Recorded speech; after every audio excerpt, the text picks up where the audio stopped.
It's time for North Myrtle Beach Chiefs baseball on the North Myrtle Beach Chiefs Sports Network, and it starts right now.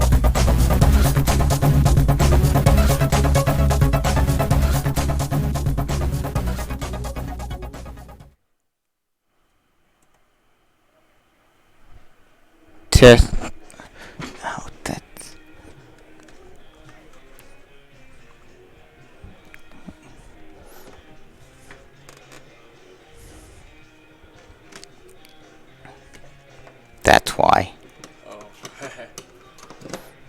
Damn it.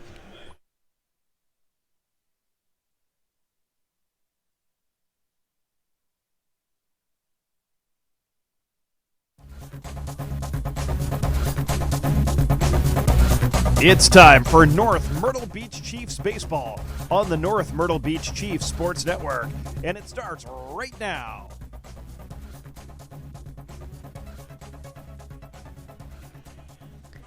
Hello and welcome to North Myrtle Beach High School here in North Myrtle Beach as the North Myrtle Beach Chiefs baseball team get ready to take the field for the first time for us this season here in North Myrtle Beach as they get ready to take on the Wilson Tigers.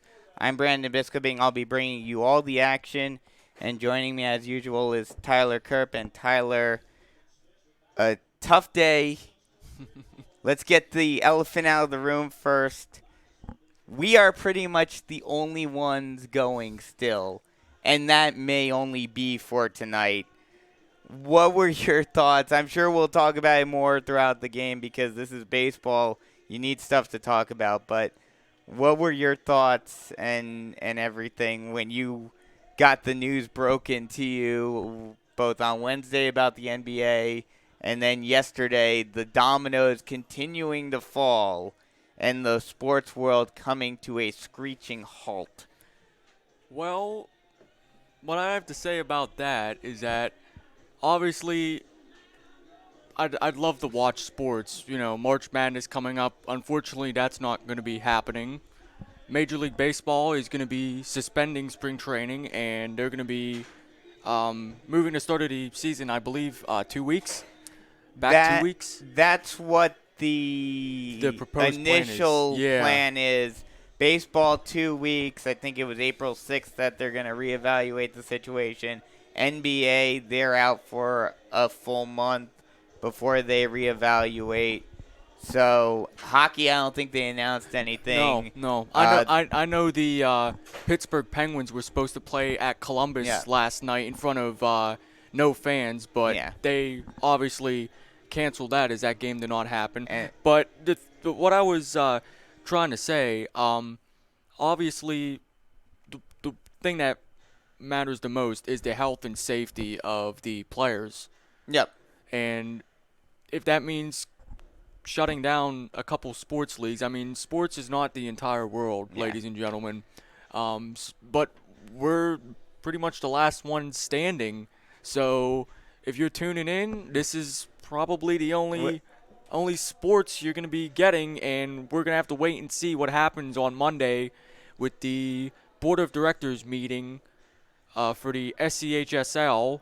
Of course, our athletic director, AD Joe Quigley, is a part of that, so I'll definitely be finding out the result from him. But I'm sure we both can expect with a lot of states declaring states of emergencies, and I believe President Trump just announced the United States state of emergency. So, and plus, multiple states have already started canceling, well, obviously pro sports, college sports, and it's going to trickle down to the high school and middle school levels. Yeah. So I'm sure we could probably expect what that decision is going to be. North Carolina, their athletic commission has already kiboshed the rest of the – well, I think they have delayed or postponed the spring sports season thus far. So I have a feeling that South Carolina will follow suit. So this may be the last game for us for a while, but we've got baseball to talk about tonight. So let's get right to it. Wilson Tigers versus the North Myrtle Beach Chiefs. We'll go through the pitching matchup first for Wilson, it will be Tim Fail. Wasn't able to get many notes on him. Wasn't able to get many notes on Wilson overall today.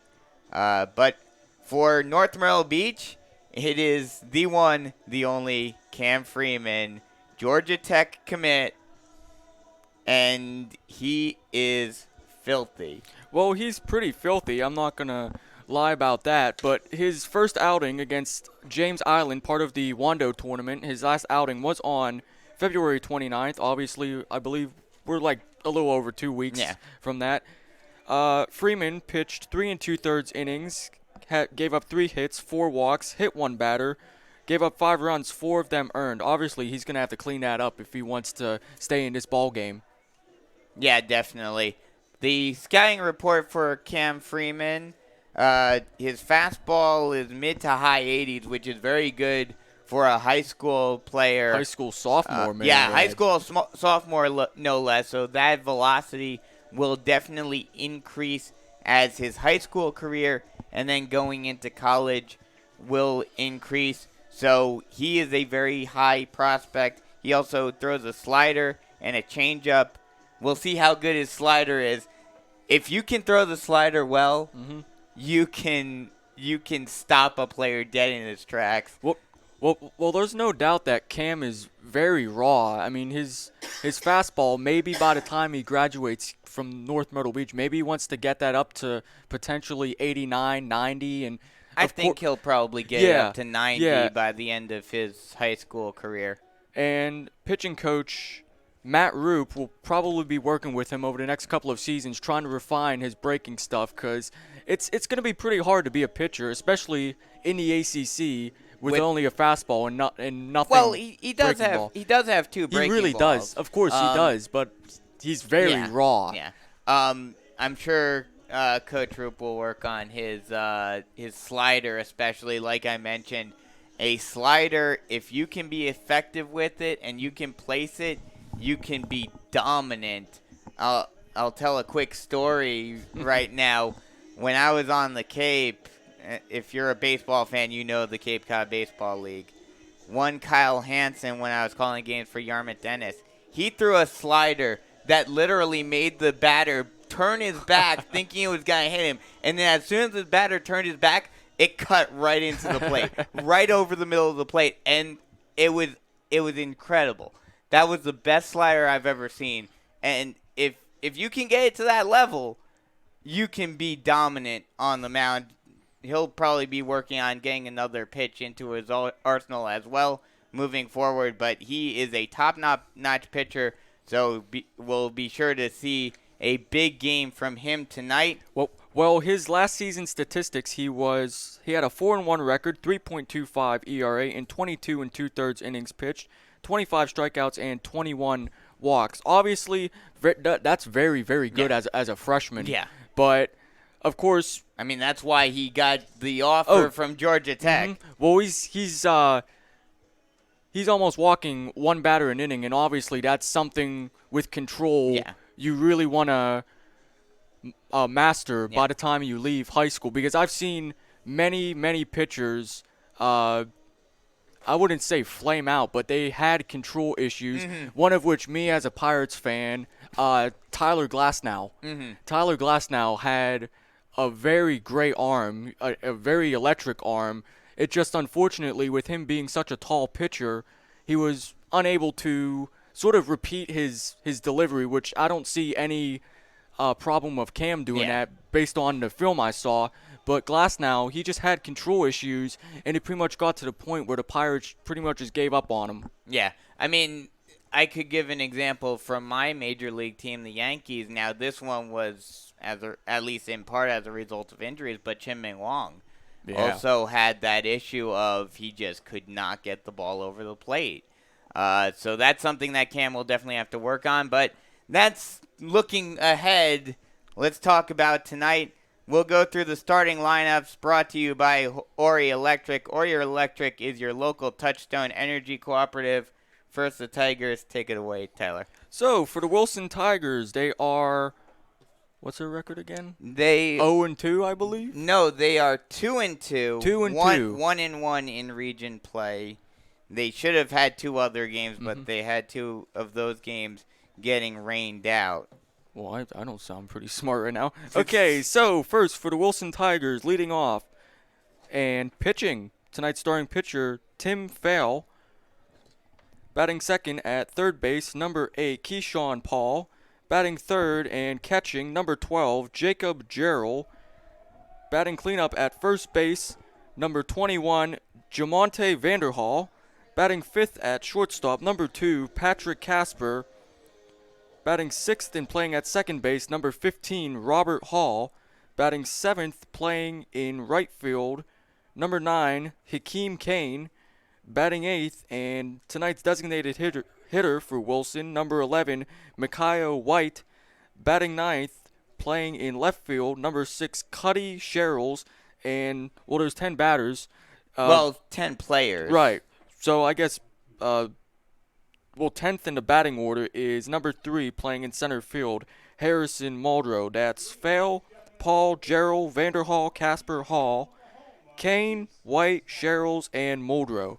And I'll run down the Chiefs starting lineup real quick. Leading off and playing left field is A.J. Vereen. Batting second and playing shortstop is Jamar Lugo. Batting third and being the designated here is Burgess Gerganas. Hitting cleanup and playing first base, the big man, Luke Rice. Batting fifth and pitching is Cam Freeman. Batting sixth and playing third base is Chad Beasley. Batting seventh and playing center field is Colton Kingston. Batting eighth and playing second base is Fisher Waggett.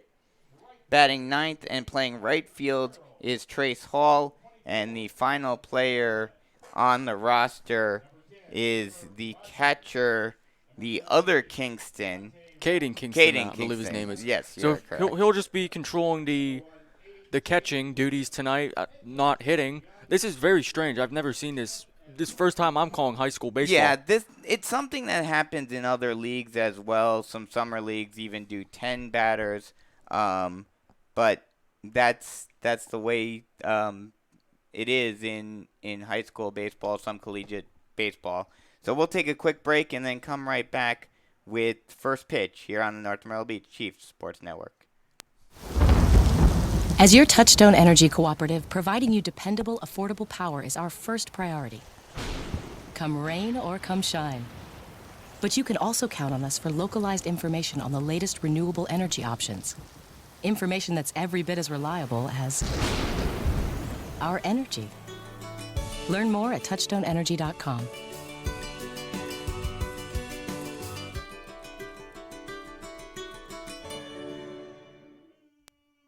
Meet Pam and Bob. As a Touchstone Energy Cooperative representative, Pam's answered Bob's questions for years. I've got a good one today. Bring it on, Bob. Why do I keep getting calls about going in the solar power business? You know what? They called our house, too. Huh, that had to be weird. Yeah, a little. Just make sure to contact your local electric co-op before signing anything, like you did. Learn more at touchstoneenergy.com.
Welcome back as we get set for opening pitch for first pitch here on North Myrtle Beach Chiefs Sports Network as Cam Freeman takes the mound and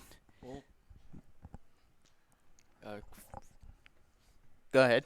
Freeman, 6'2", 200 pounds, a very imposing figure on the mound as I'm watching him take warm-ups here. He sort of has like that bulldog mentality.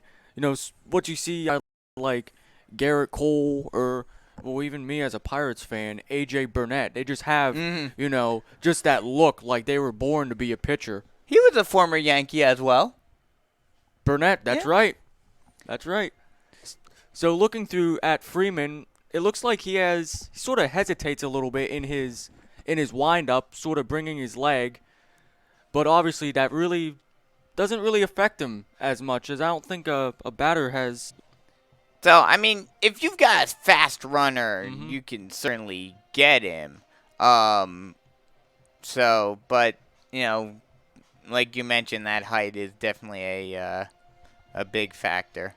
Well, most definitely. He and Billy Barlow actually, we forgot to talk about the Marlboro County game. Yeah. So Cam Freeman and Billy Barlow are pretty much ace 1 and ace 2 for this Chiefs staff. And both going to they'll be rivals once they get into college, both going to ACC teams. Well, Barlow will be 1 year ahead of Freeman, as Barlow's a junior, Freeman a sophomore. So Billy Barlow, in his outing against Marlboro County on Tuesday, that was a 8-1 victory for the Chiefs. Billy Barlow, 5 innings pitched, 1 hit, 1 run, no earned runs, 1 walk, and 8 strikeouts. So very, very dominant performance by Billy Barlow, and we should probably expect the same out of Cam Freeman. As the leadoff hitter, Tom Failer, steps up to the plate. He is a lefty, and we are underway as the first pitch is swung on and missed. A high strike, high heat by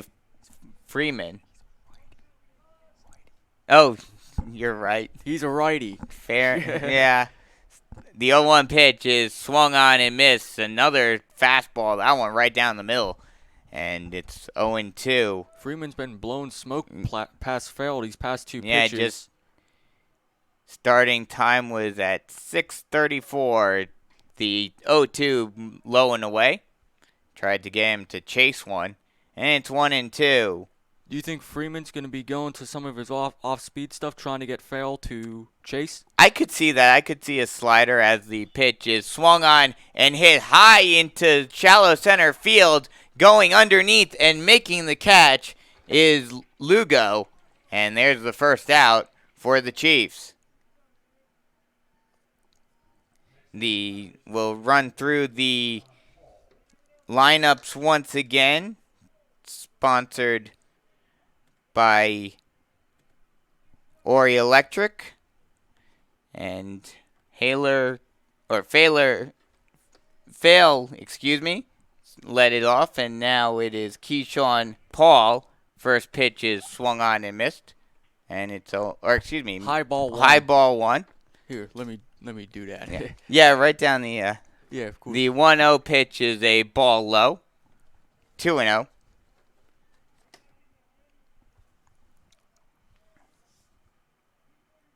2-0 count. This is a pretty big hitter's count here for Paul. Yeah, Freeman falling behind. That pitch right at the knees, and it's 2-1.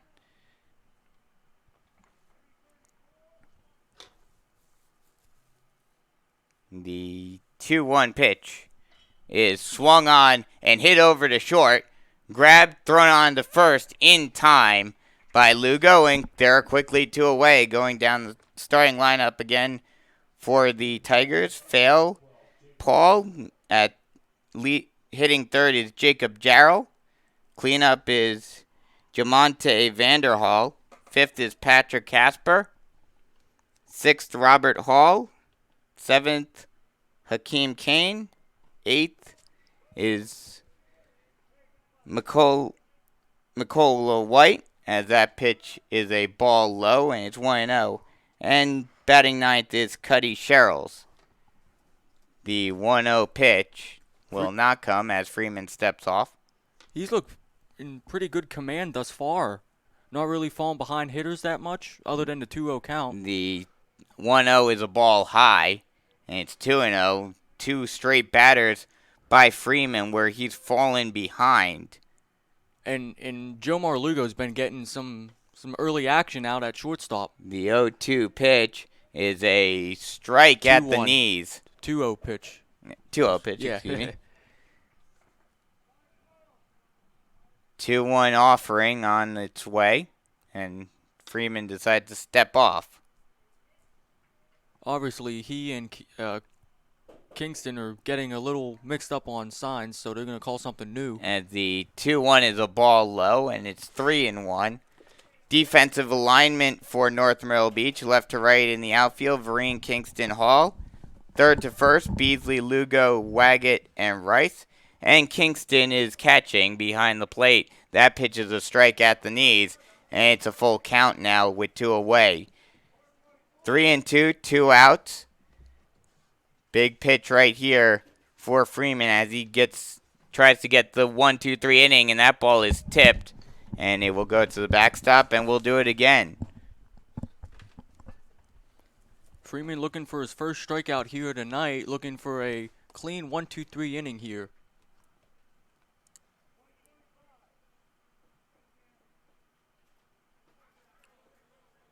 Freeman, the payoff pitch once again, is swung on and missed. High heat for Freeman, and that'll end the inning. So no runs, no hits, no errors, and no one left on base. After a half inning, it's still 0-0 here on the North Myrtle Beach Chiefs Sports Network.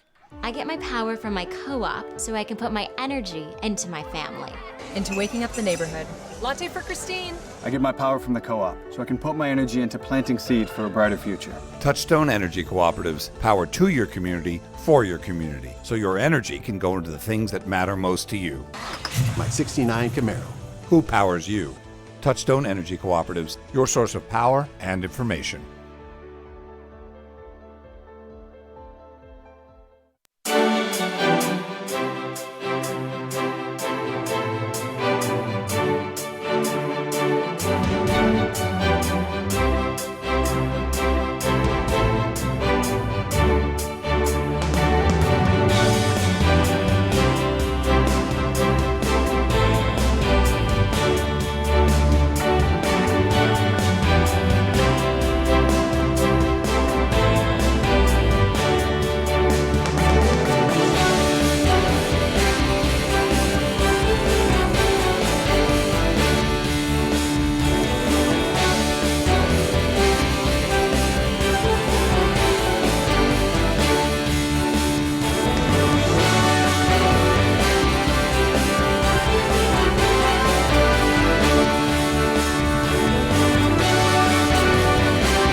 Welcome back as we have a change. Apparently the manager for Wilson decided to go with a change.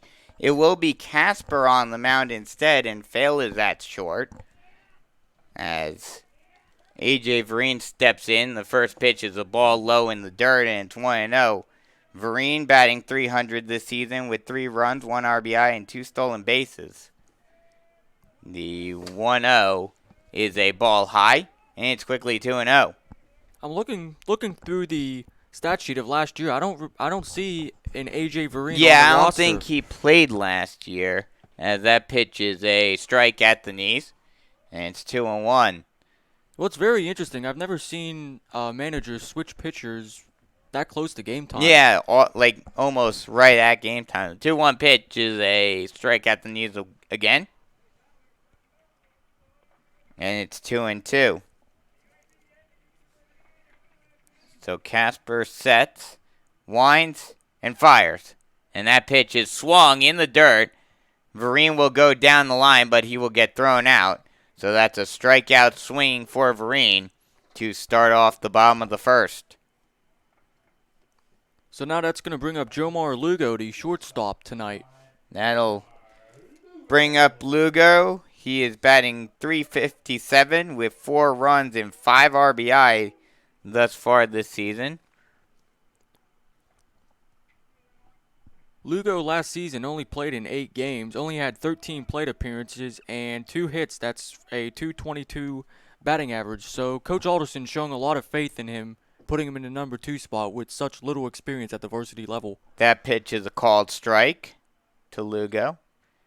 The 0-1 is a ball low in the dirt, and it's 1-1.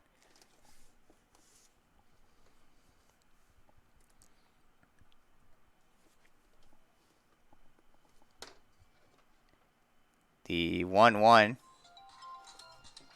is swung on and lined into left field. In down the line, fair ball. It will be cut off by the left fielder, and that will result in Lugo stopping at first. And that's what you want. You want to get a base runner on here in the first inning. Good job by Lugo there, taking that inside pitch, pulling it just past the third baseman and just down the line. Unfortunately, wasn't able to stretch out into a double. That'll bring up Burgess Garganos, as that first pitch is a strike. Garganos, the sophomore last year, he only played in 1 game and he only had 1 at-bat. And in the number 3 hole for Coach Brian Alderson tonight. The pitch is a ball high, throw down over to first. But Lugo gets back, Vereen gets back. Or no, Lugo, I was right, Lugo.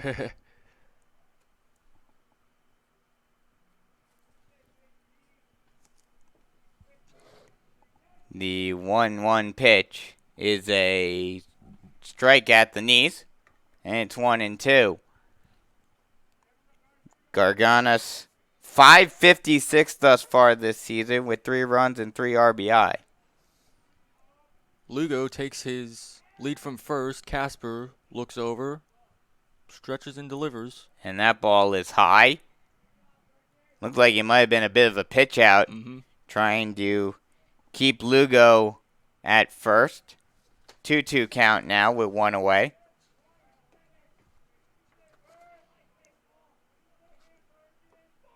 A pickoff throw once again, but Lugo is able to get back. Well, there's a reason why Casper is holding or trying to keep Lugo at bay. In 8 stolen base attempts last year, Lugo was 100% successfully, 8 of 8, so he does have some speed. As that pitch is a ball as well. Full count now for Garganos.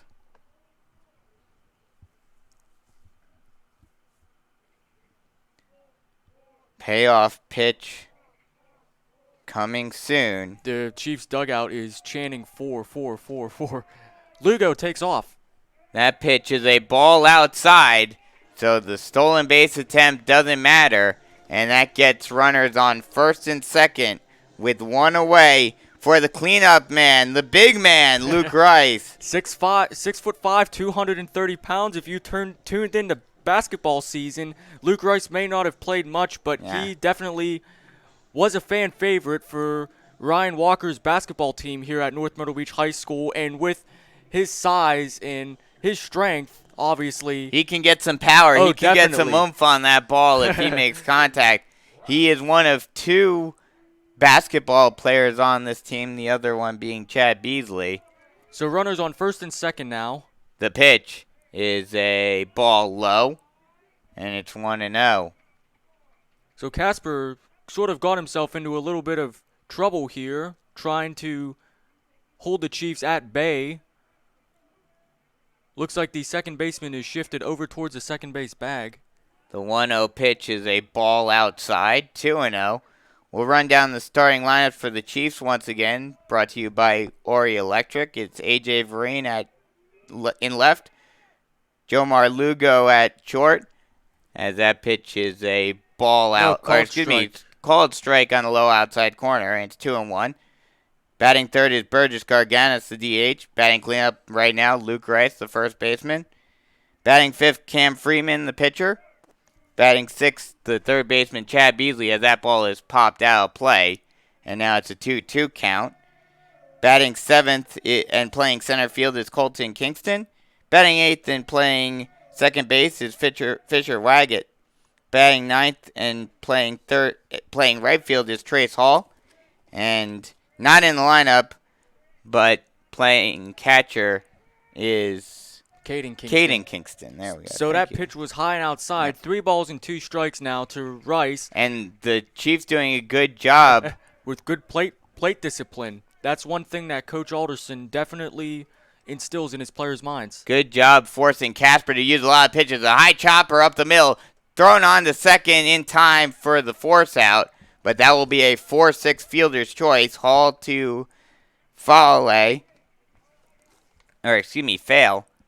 So that'll get the second out of the inning, but now runners at the corners. And that's going to bring up today's pitcher, Cameron Freeman. He's actually did pretty well at the plate last season to a .254 batting average, 15 hits in 59 at-bats, 10 RBIs, 1 double, and 1 home run. And he's done a lot. He's done even better this season thus far, batting .364 with 2 runs and 2 RBIs and 1 triple as that pitch is a ball outside, and it's 1-0.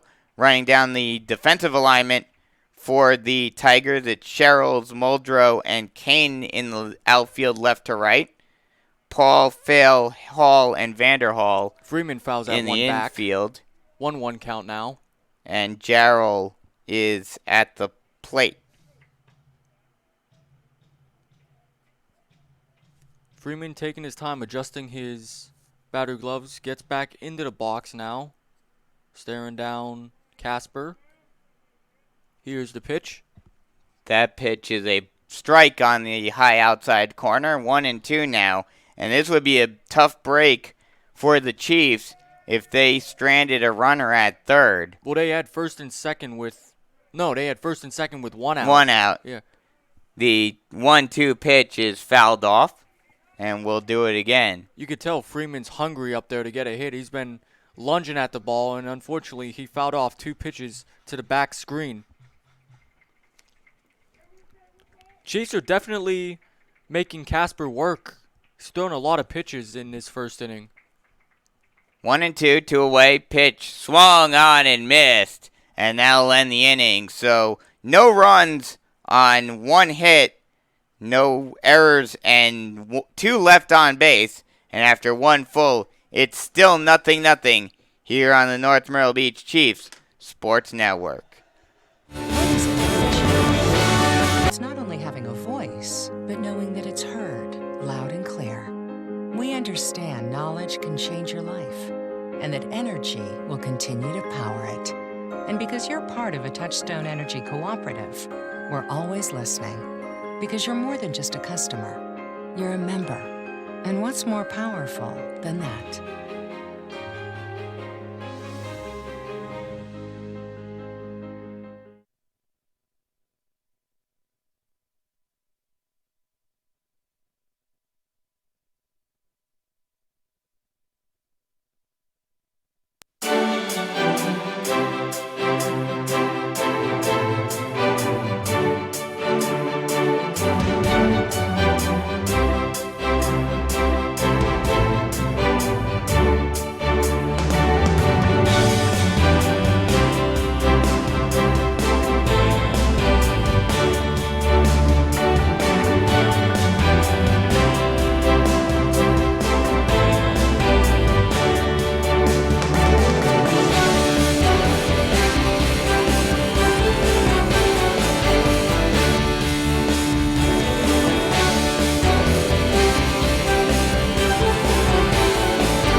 Welcome back as we get set for the top of the second inning here on North Myrtle Beach Chiefs Sports Network. The 4-5-6 batter is coming up to the plate.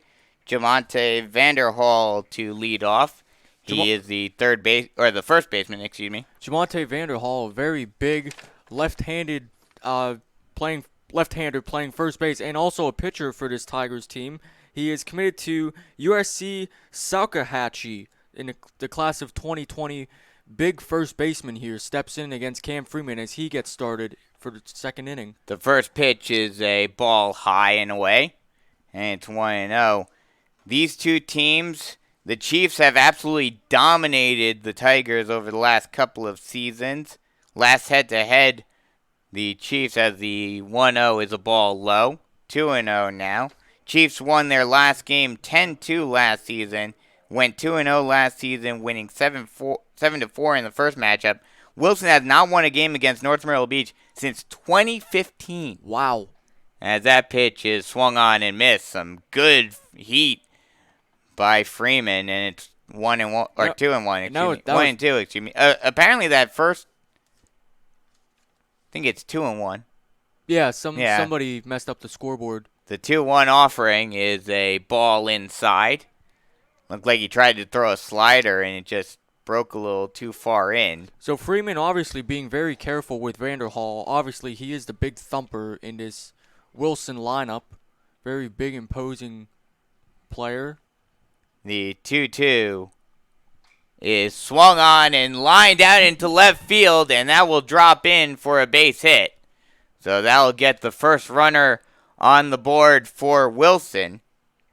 And now there's a runner on first base with no away, and that'll bring up the number 5 hitter, Patrick Casper, the pitcher.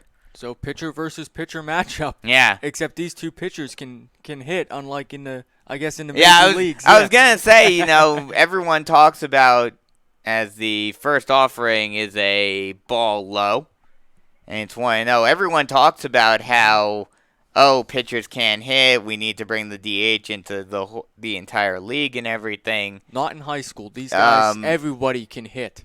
This is the reason why I say I would love to see the pitchers hit in the majors and in college. The 1-0, a bunt was brought back, ball, and a throw over to first. But Vanderhall scurries back to first base. Vanderhall is a very big kid, but Luke Rice still towers over him. That's why Luke Rice is playing first base. He's got that size advantage, and he's got that reach that he can use when going after ground balls and going after throws. The 1-0, or the 2-0, is fouled back, and it's 2-1. So Freeman pitching from the stretch for the first time tonight, trying to hold Vanderhall at first. I don't think a guy of his size would be running, trying to steal bases, but this is anything could happen in high school baseball. 2-1 offering.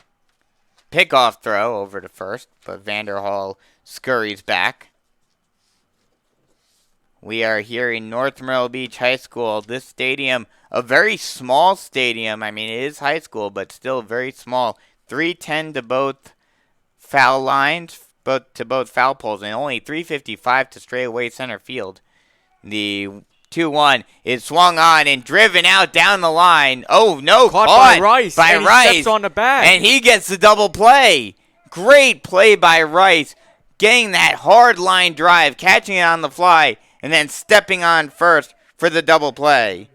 Smart play for the big Chiefs first baseman there. So now Freeman can relax a little bit as he'll go back into the lineup as he will face Robert Hall, number 15, the Wilson second baseman. Hall to step in. First pitch is a ball. So it's a 1-0 count now. 1-0, 2 away.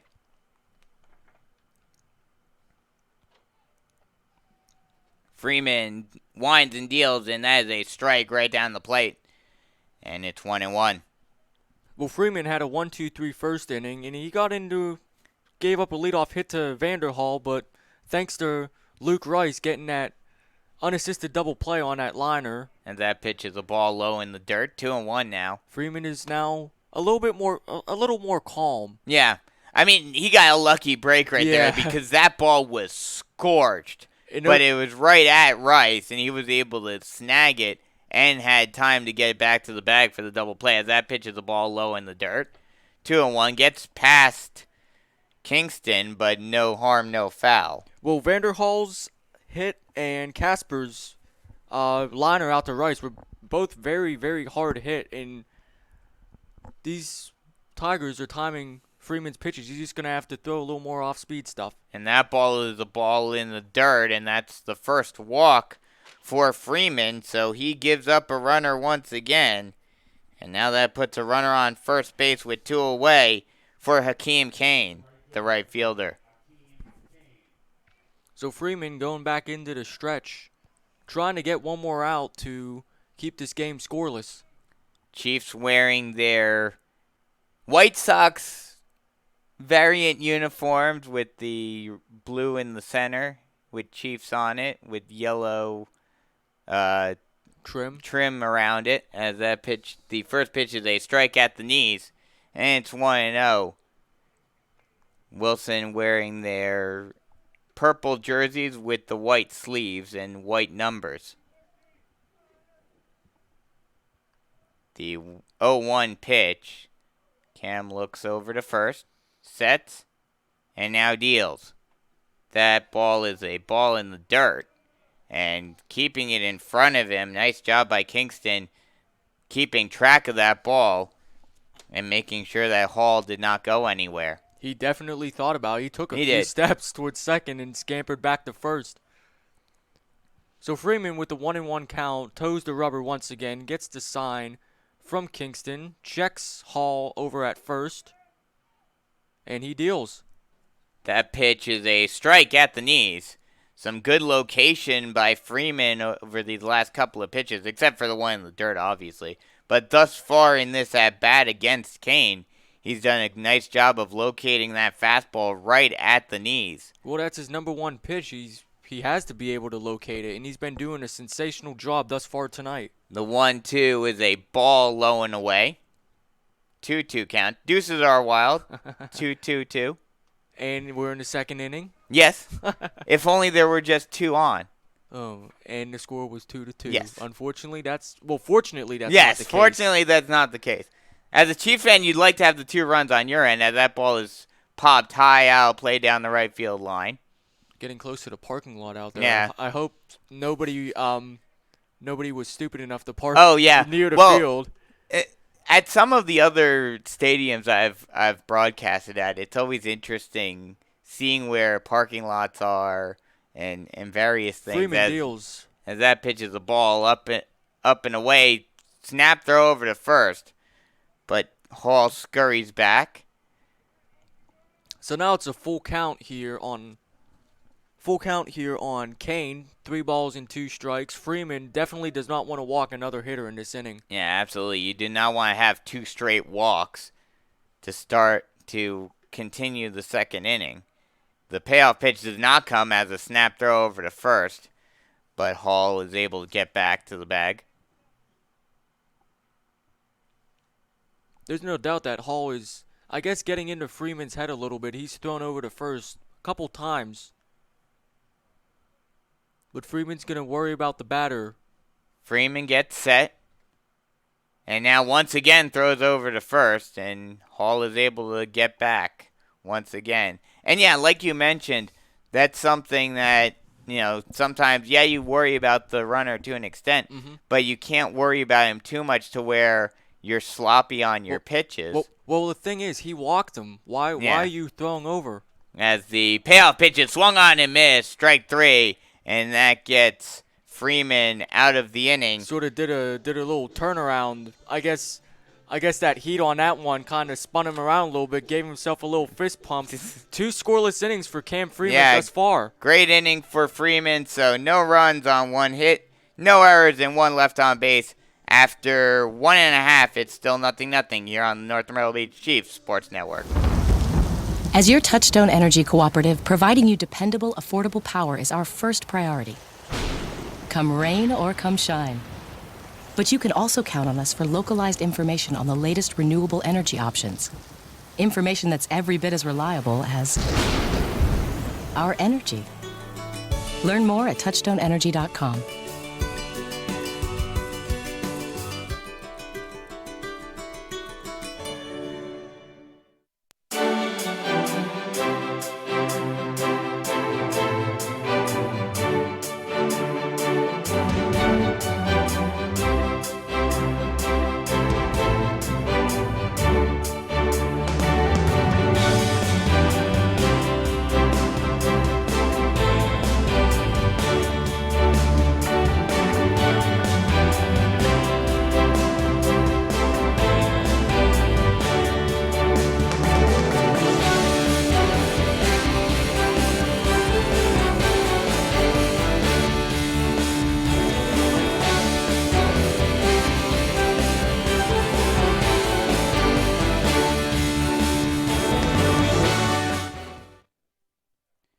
Welcome back as we get the bottom half of the second inning started, as that first pitch is a strike at the knees. And it's 0-1 to the number 6 hitter, Chad Beasley. As those of you who listen to us during the basketball season know, Chad Beasley on the basketball team as well, as that pitches a ball outside. And it's 1-1. He was a very vital component going down the playoff stretch. Casper working quickly as that pitches the ball low and away, and it's 2-1.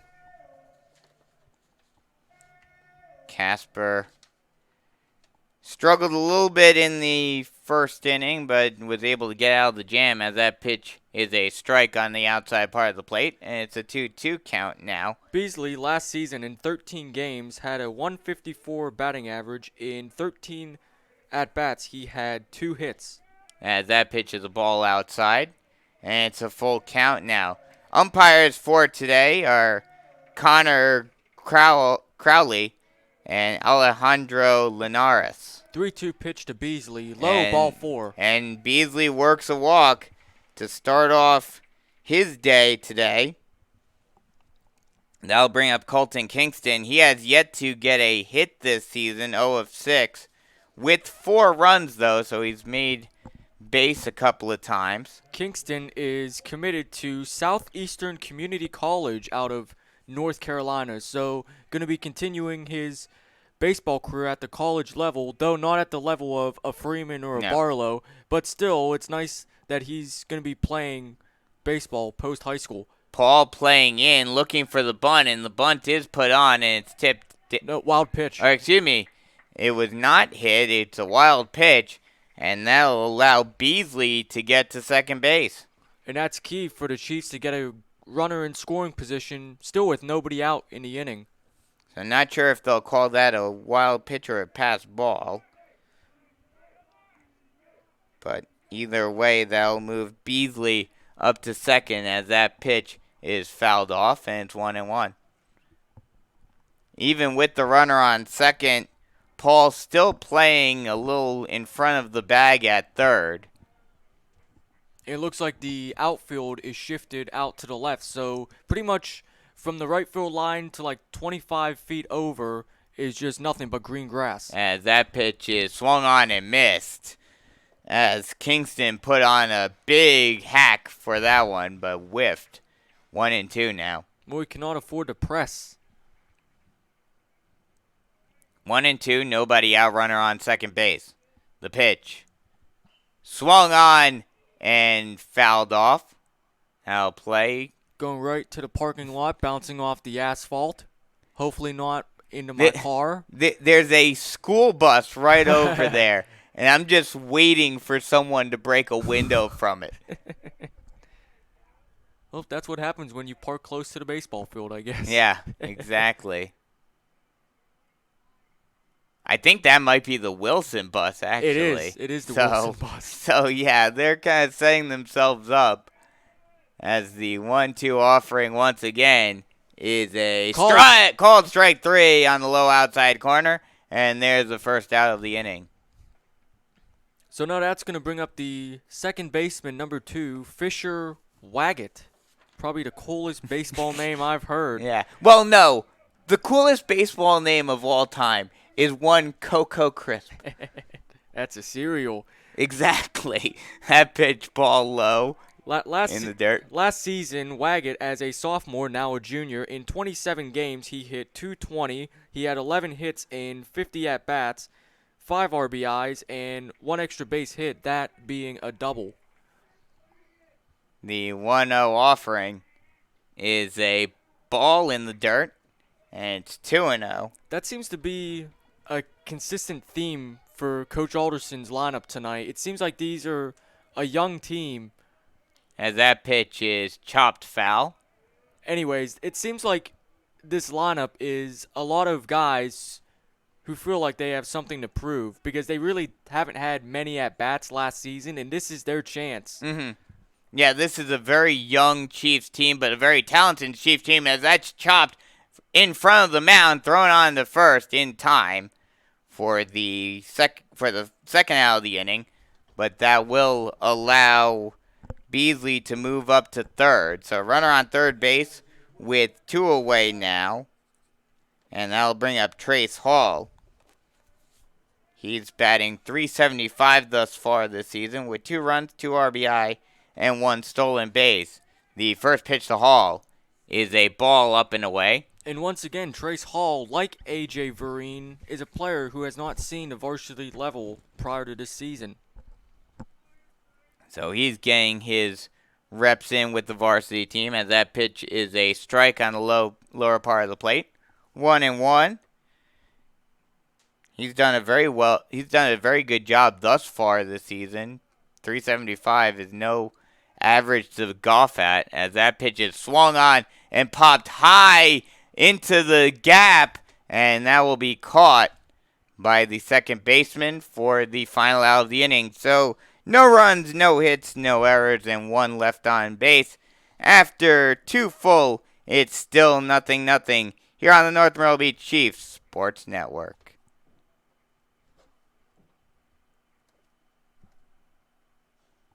As a Touchstone Energy Cooperative representative, Pam's answered Bob's questions for years. I've got a good one today. Bring it on, Bob. Why do I keep getting calls about going in the solar power business? You know what? They called our house, too. Huh, that had to be weird. Yeah, a little. Just make sure to contact your local electric co-op before signing anything, like you did. Learn more at touchstoneenergy.com.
Welcome back as we get ready for the first half of the third inning here in North Myrtle Beach as the 8-9-1 hitters are due up for the Tigers.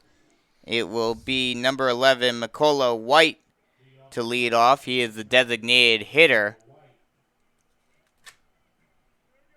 So Freeman with 2 scoreless innings thus far, looking to make that 3. Of course, facing the bottom of the order and a leadoff man. First pitch to White is a strike at the knees. Freeman just blew that one in. Freeman, like we mentioned, going to Georgia Tech, had a great freshman year. As the 0-1 pitch. Strike once again at the knees, and he's just locating that fastball perfectly right now. Well, Freeman's not afraid to attack White. Not afraid at all. He has that bulldog mentality. That pitch, strike 3 called, and 3 pitches, 3 strikes, one away here in the top half of the third inning. And 3 fastballs. Yep. Just gunning it by him. Gunning it by White. Just, if you're not going to swing at it, I'm just going to keep on throwing it. Well, the fastball is Freeman's number 1 pitch, and definitely. he's definitely executing it here to start off the third inning.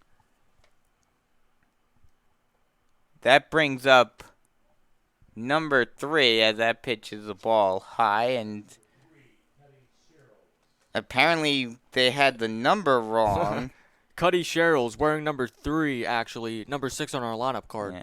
As that pitch is swung on and missed for strike 1.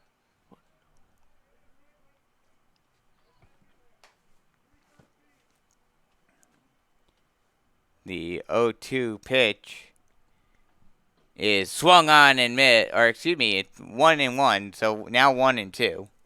No, it's still 1-1. Oh, It okay. says 1-1. So it's a 1-1 count now.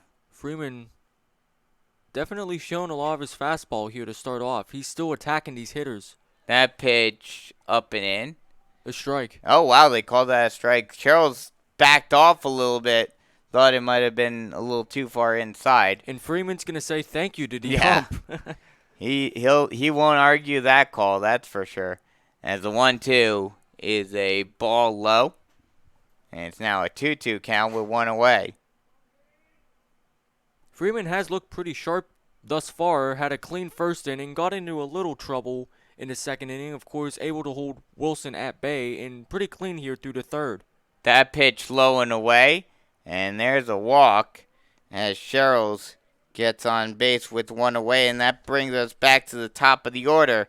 And Tom Fail, who popped out to the shortstop to start off the game. What a shortstop. We thought he was pitching early, but the Wilson manager obviously made the last-minute decision to have Fail at short and to have Casper pitching tonight. So Freeman checks the runner. Sherrill's on first, delivers. That pitch a ball outside. 1-0.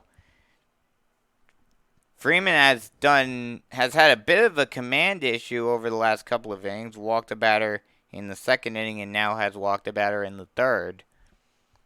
But I'm sure he'll get that up to snuff as a pickoff throw over to first base. Well, that's been an issue with Freeman early on in his high school career.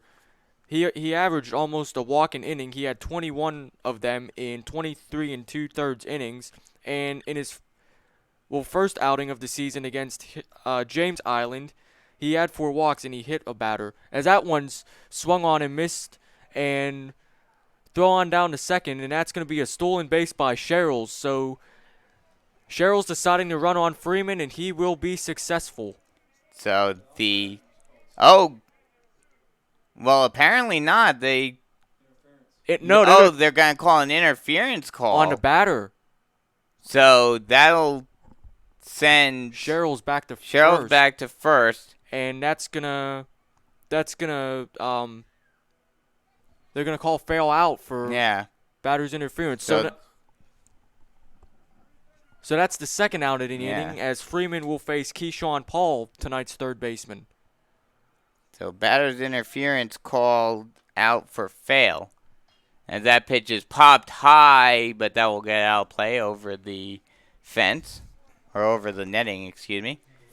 Paul, in his first at-bat, grounded out to Jomar Lugo, a 6-3 put out. So he is 0 for 1 on tonight in the early going. Runner on first base, 2 away, 0-1 count. Pickoff throw over to first as Sherrills scurries back. It seems like Freeman is paying a lot of attention to Sherrills on first. He's done that a couple times. After walking a batter, he'd be throwing over to first, trying to keep him there. He's been paying a lot of attention to these Wilson runners, as another pickoff throw almost got Sherrills that time, but he's able to get in safely. Freeman's just going to have to concentrate on the batter here. You got to get this guy here if you want to get out of this inning unscathed. Freeman gets set. And now again, pickoff throw, but Sherrills gets back. So 3 straight pickoff attempts for Freeman. I'm curious as to why he keeps throwing over to first after he walked the hitter. Yeah. It's not like the hitter earned his way on. Yeah. I guess just to make sure that he stays there and he doesn't steal second base, because once you get a runner on second base, that runner's in scoring position, and a hit could potentially bring him home. And it still keeps, I mean, with 2 away, it doesn't matter, as that pitch is a pitch out, as a ball is called. So 2 balls, 1 strike now on Keyshawn Paul. 1-1, 2 away with a runner on first base. The pitch swung on and missed, and it's 1-2. I don't know why I thought it was 2-1. My apologies. 1-2 count. First game of the season for Yeah. us.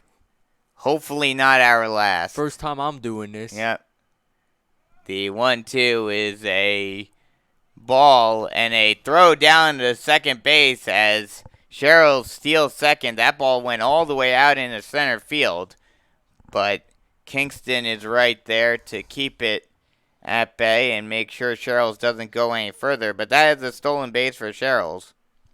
And now Paul is going to be looking to get a base hit here and potentially give Wilson the lead here in the 3rd inning. There is the reason right there why Freeman was keeping so much attention to Sherrill, or excuse me, to Sherrills at the plate or at first base. Well, Freeman's going to step off. He's going to be looking for a new sign from Kingston, thinking about how to attack Paul. Freeman checks the runner at second, comes set, looks back again, and fires. That pitch is lined out into left center field, and that'll drop in, throwing it all the way home. Well, thought he was going to throw it all the way home, but it was cut off by Freeman, and he'll keep Paul at first base, but that'll drive in the run, so it's 1-0 Wilson now here in the 3rd inning. Well, the Tigers strike first blood here. I didn't mean for that to be a pun. So it's going to be Jacob Gerald, a catcher, number 12, the right-handed hitter, going to face Freeman with Paul taking a lead off of first. Gerald struck out swinging to end the 1st inning. So runner on first, 2 away, 1 run in already for the Tigers, as now Kingston goes out to talk with Freeman and try to calm him down. Yeah, it seems like Freeman is a little shaken. Yeah. I mean, he doesn't show any sign of being shaken, but you never know what's going on in the mind of a pitcher, especially after giving up a blue pit like that. Especially after giving up a run and losing the lead for your team, especially against a team that I would think the Chiefs would have thought should have been a winnable game. Another pitch out. Well, there's still a lot of baseball to go in this one. Of course. So only 7 innings, though, played in high school, so not quite as much time as you would in college or in the majors. The 1-0 is swung on and hit down into the hole, thrown on to first, and in time, yes. In time, great throw by Lugo, going into the 5-hole and getting that one out and throwing a cannon over to first to get Gerald at first. And much to the dismay of the Wilson dugout. So 1 run on 1 hit, no errors, and one left on base. After 2.5, it's 1-0 Wilson here on the North Myrtle Beach Chiefs Sports Network. I get my power from my co-op so I can put my energy into my family. Into waking up the neighborhood.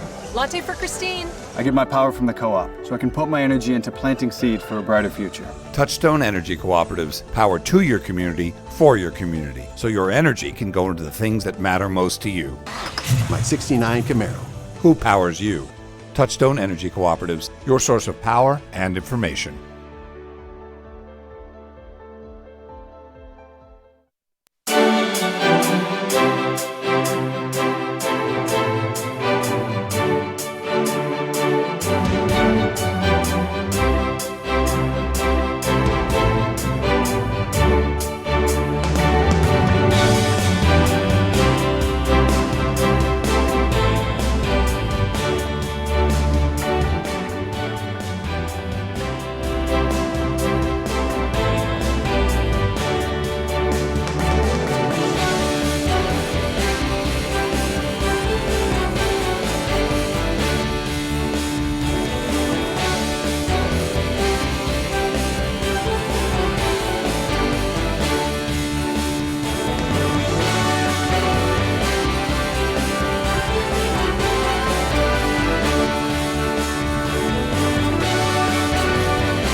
Top of the order due up here for North Myrtle Beach here in the bottom of the third inning as they try to get on the board and get this lead away from Wilson, as Wilson took a 1-0 lead in the top half of the third, and now A.J. Vereen steps in trying to get this inning off to the right start. The first pitch to Vereen is swung on and missed, and so on 1. Vereen 0 of 1 today. Struck out swinging in the first inning to start off the day for the Chiefs. The 0-1. Swung on and missed. That ball was way low, almost in the dirt, and Vereen chased, and it's 0-2.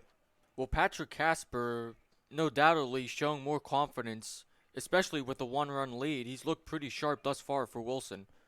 0-2, appeal down to first. They said he did not go, so it'll be a 1-2 count. So 1-2, 2 away. 1-0 Wilson lead.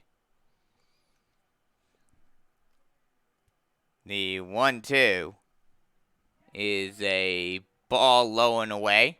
And it's now 2-2 count. Good eye by Vereen. He was trying to get him to chase on some breaking stuff, but Vereen has a good enough eye to lay off. The 2-2 is a called strike 3. And that will be the first out of the inning. So 2 at-bats, 2 strikeouts for A.J. Vereen, and Patrick Casper gets a strikeout for the first out here in the third inning. And that's Casper's 4th strikeout of the day. So he's been doing very well with his command thus far. Now Jamar Lugo steps in. He is 1 of 1 with a single. He was stranded at third, however, and could not come around to score. That pitch is a ball outside. And it's a 1-0 count. Lugo, in the 8-1 victory over Marlboro County on Tuesday, was 1 of 3 with 1 RBI, a walk, and a strikeout. That pitch is a strike on the outside part of the plate. 1-1. The 1-1 swung on and chopped at the plate. And it will be a 1-2 count now. So Casper looking to get a second strikeout of the inning and a 5th overall if he can finish off Lugo. The 1-2. Swung on and lined over to the shortstop. Corralled, thrown on to first in time by Fail. And that's the second out of the inning. Great job by Fail being able to corral that high chopper. 6-3, Fail to Vanderhall. And that's 2 quick outs for Patrick Casper and the Wilson Tigers here in the third inning. And that'll bring up Burgess Gorganos.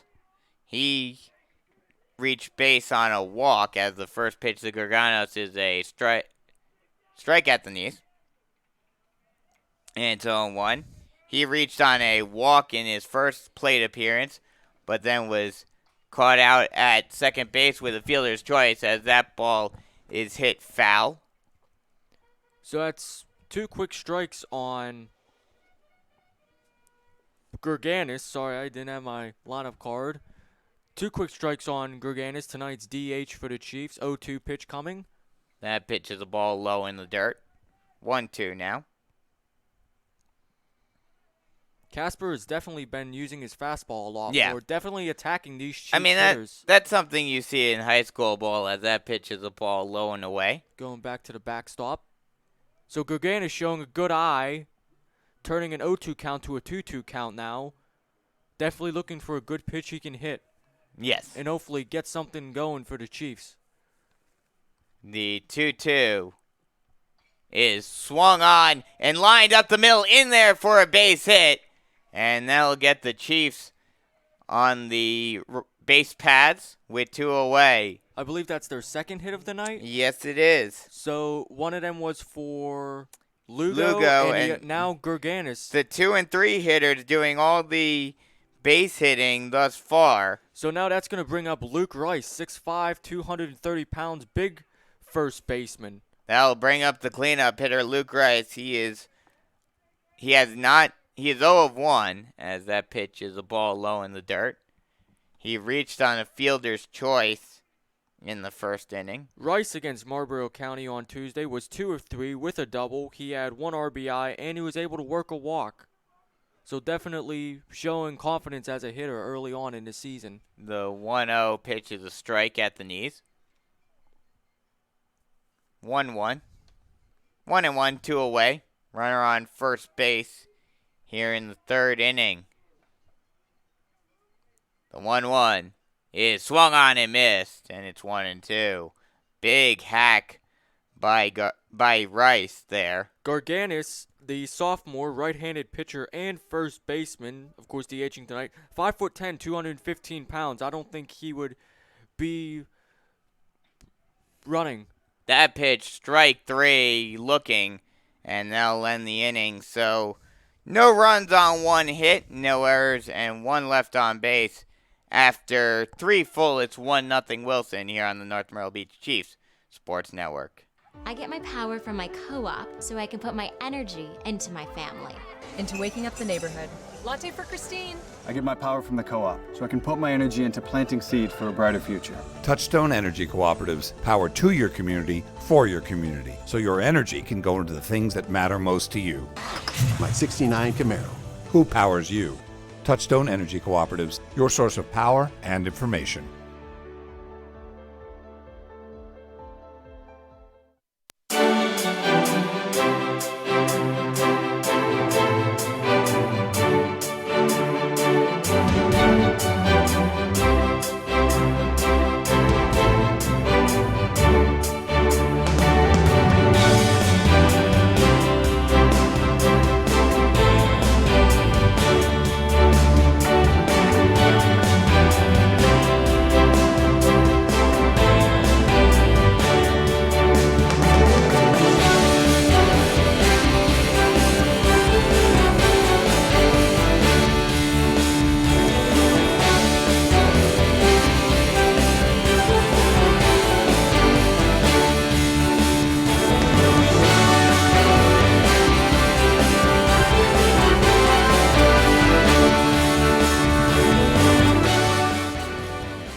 Welcome back as we get ready to start the 4th inning here in North Myrtle Beach, as it will be the middle of the order, 4, 5, 6 due up for Wilson. It will be Jamonte Vanderhall to lead off. He got on base with a single. He's 1 for 1 today. He's led off the 2nd inning with a single. He had a hard drive between the shortstop and third baseman to get Wilson's first hit. Right into the 5-hole as that pitch is a ball in the dirt, and it's 1-0. Freeman now back out here for the 4th inning. He's had 3 innings where he has gotten into some trouble, and he has been able to hold Wilson to 1 run thus far. However, it's a 1-run deficit. The 1-0 is swung on and missed. A big hack there by Vanderhall, but no dice, and it's 1-1. So Freeman going to be attacking Vanderhall with fastballs up and in. Obviously, that one definitely worked, getting Vanderhall to swing there. 1-1 is fouled off, and it's a 1-2 count now.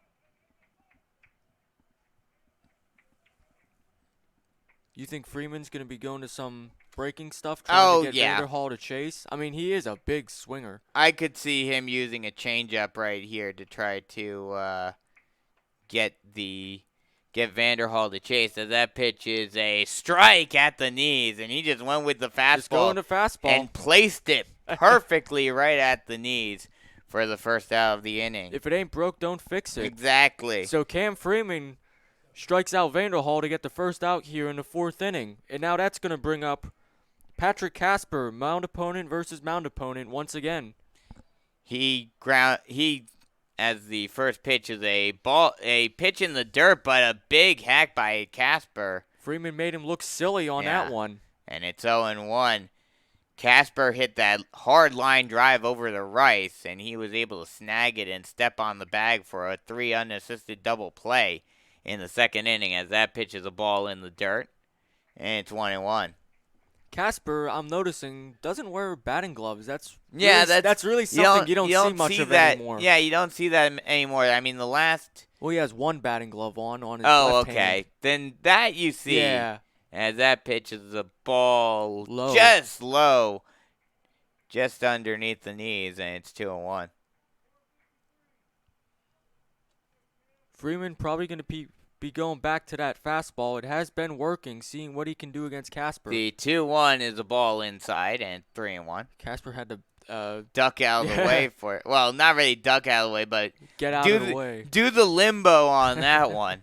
So now it's a 3-1 count here. Freeman in danger of giving up a walk here with 1 out here in the 4th inning. The 3-1 is a ball high, and once again, Freeman gets a walk.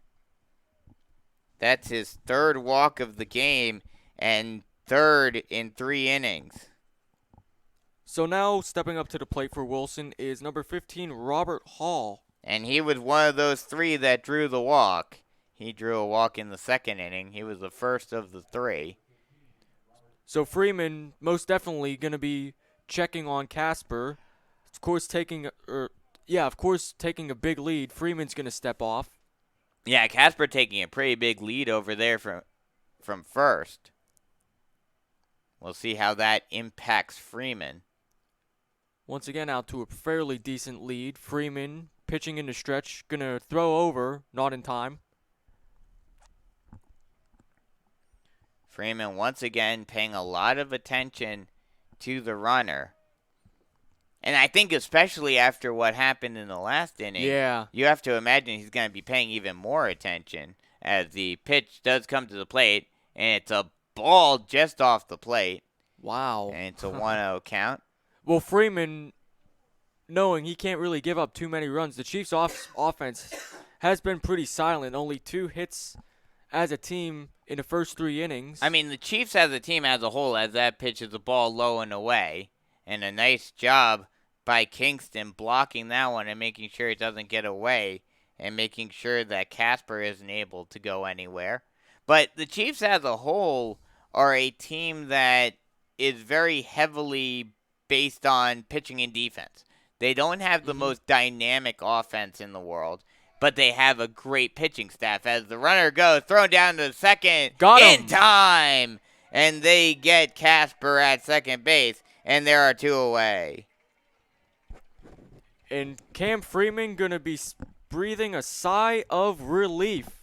Great job by Kingston firing down the Beasley, who swipes the tag down. I mean, Freeman has been saved twice now by his defense. First time by Luke Rice with that hard line drive that resulted in a double play, as the pitch is a ball low and inside. And I think they're going to say it hit him. Well, he was squaring around the bunt, I guess trying to get in Freeman's head a little more. And, of course, that pitch missed. So that'll put a runner on first again. Now for Hakeem Kane, who's 0 for 1. He struck out to end the 2nd inning. Struck out swinging. So runner on first, 2 away. The pitch is a ball just low. And it's 1-0. But like I was saying, Freeman has been saved by his defense a couple of times. And a timeout called. Coach Brian Alderson's going to be coming out to the mound to discuss with Freeman. Obviously, Freeman has had some issues with control thus far. Has had a little bit of a command issue thus far today. So Coach Alderson will go out there and just try to calm him down. Say, look, you got this. This is why you're going to Georgia Tech. Got 1 more out to get through 4 clean innings. Mm-hmm.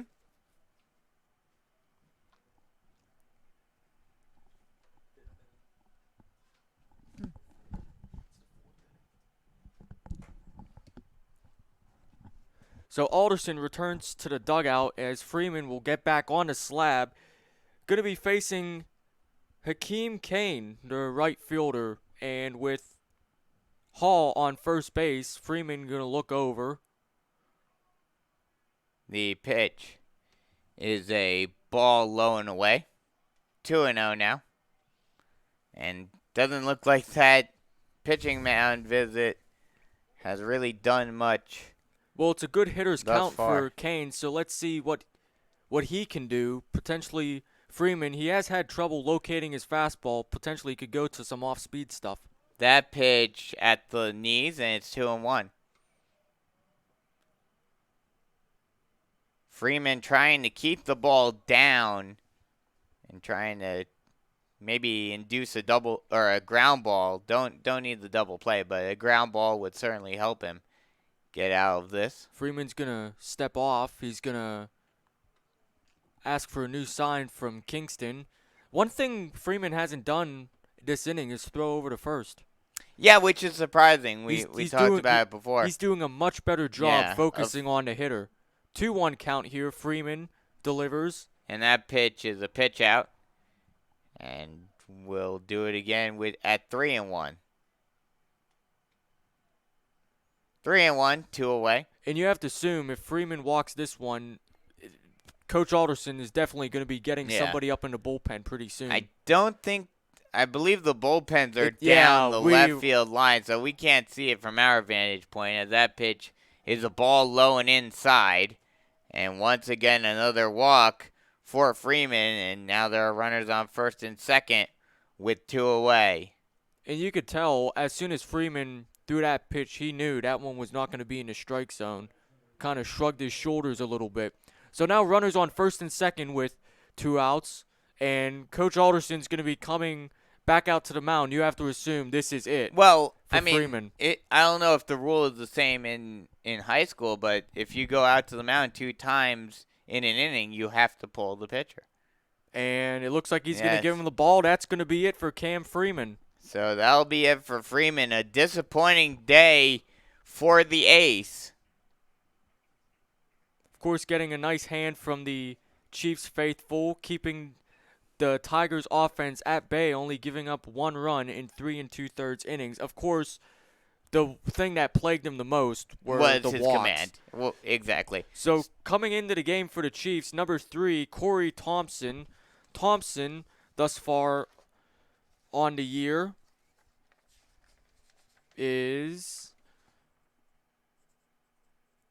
1-0 in 2 appearances with a ERA of 4, 7 innings pitched total. He's given up 6 hits, 4 runs, 4 of them earned, 1 walk, and 7 strikeouts. So you could expect Coach Alderson, and he's a lefty, may I add. So maybe working the matchups. Right. So Alderson probably going to be looking to get this final out and potentially 1 more inning from Thompson, who I guess, according to Coach Alderson, is the Chiefs closer. However, sometimes you need to bring in your closer in a situation. In a non-save situation.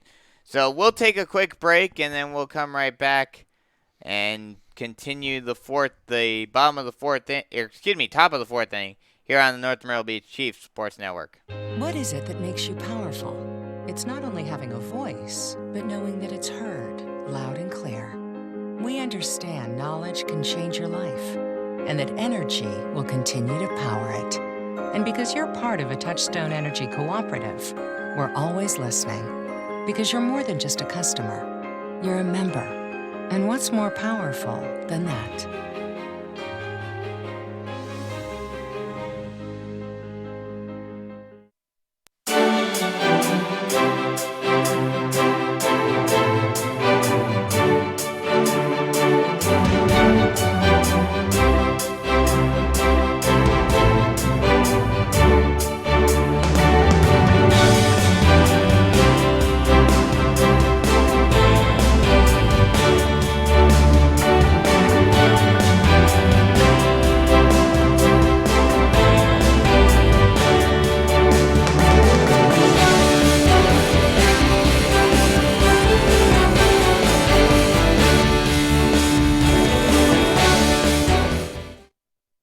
Welcome back as Corey Thompson takes the hill, and he gets ready to face McCullough White here with 2 away in the 4th inning. We'll get you Freeman's final stats in just a second, as the first pitch to Thompson is a strike at the knees, and it's 0-1. Freeman went 3 2/3 innings, gave up 2 hits, 1 run, and that run was earned. He had 4 strikeouts and gave up 4 walks, So 4 strikeouts, 4 walks, even ball to strikeout, based on balls to strikeout ratio, as that pitch is a strike on the high outside corner. Well, Corey Thompson coming out of the pen, definitely attacking White, first with a breaking ball, then with some heat, and it's a quick 0-2 count. So the 0-2 count right here now. The pitch. Ball Outside. just low and outside. Thompson threw that ball so hard his hat fell off. Yeah, he wanted to gun that one and just missed the low outside corner. Thompson gets the sign. The left-handed relief pitcher for the Chiefs deals. That pitch high and away as well. 2-2 now. Thompson standing 5'11", 155 pounds. Deuces are wild, 2 on, 2 out, and a 2-2 count right here. Thompson sets and deals. That pitch is chopped out into right field. Oh no, caught Right by Luke Rice. Nice once play again. by Rice once again. Flashing some leather. He's able to make the snag and end the inning. So Corey Thompson comes in and he gets the job done, closing the book on Freeman. So that'll end the 4th inning. No runs, no hits, no errors, and 2 left on base. So after 3.5, it's still 1-0 Wilson here on the North Myrtle Beach Chiefs Sports Network. As your Touchstone Energy Cooperative, providing you dependable, affordable power is our first priority. Come rain or come shine. But you can also count on us for localized information on the latest renewable energy options. Information that's every bit as reliable as our energy. Learn more at touchstoneenergy.com.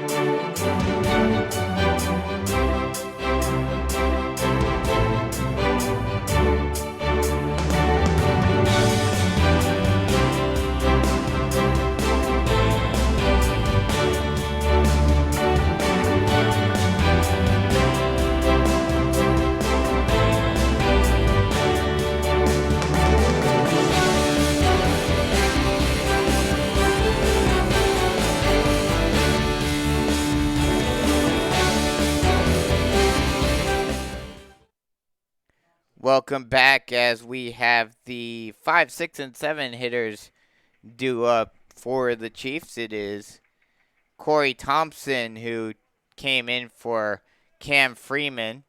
The first pitch to Thompson is a ball just inside, and it's 1-0. Thompson on the season, only in 5 at-bats he has 1 hit, but he does have 3 RBIs. As that pitch is chopped up the middle, thrown on to first by Vail in time for the first out of the inning. Now that's going to bring up Chad Beasley, the third baseman. Beasley against Marlborough County was 0 for 1 with a strikeout. I would assume he came off the bench to pinch hit. Beasley, no official at-bat thus far. The first pitch is a ball outside. Strike. They call it a strike on the outside part of the plate. Well, Patrick Casper has been pretty magnificent thus far. He's had a great game thus far as Jarrell goes out to the mound to talk with Casper. Obviously, they probably got their signs mixed up, so they're going to be conversing. He's had 5 strikeouts already thus far today. He has been fairly dominant, I must say, holding the Chiefs to 2 hits.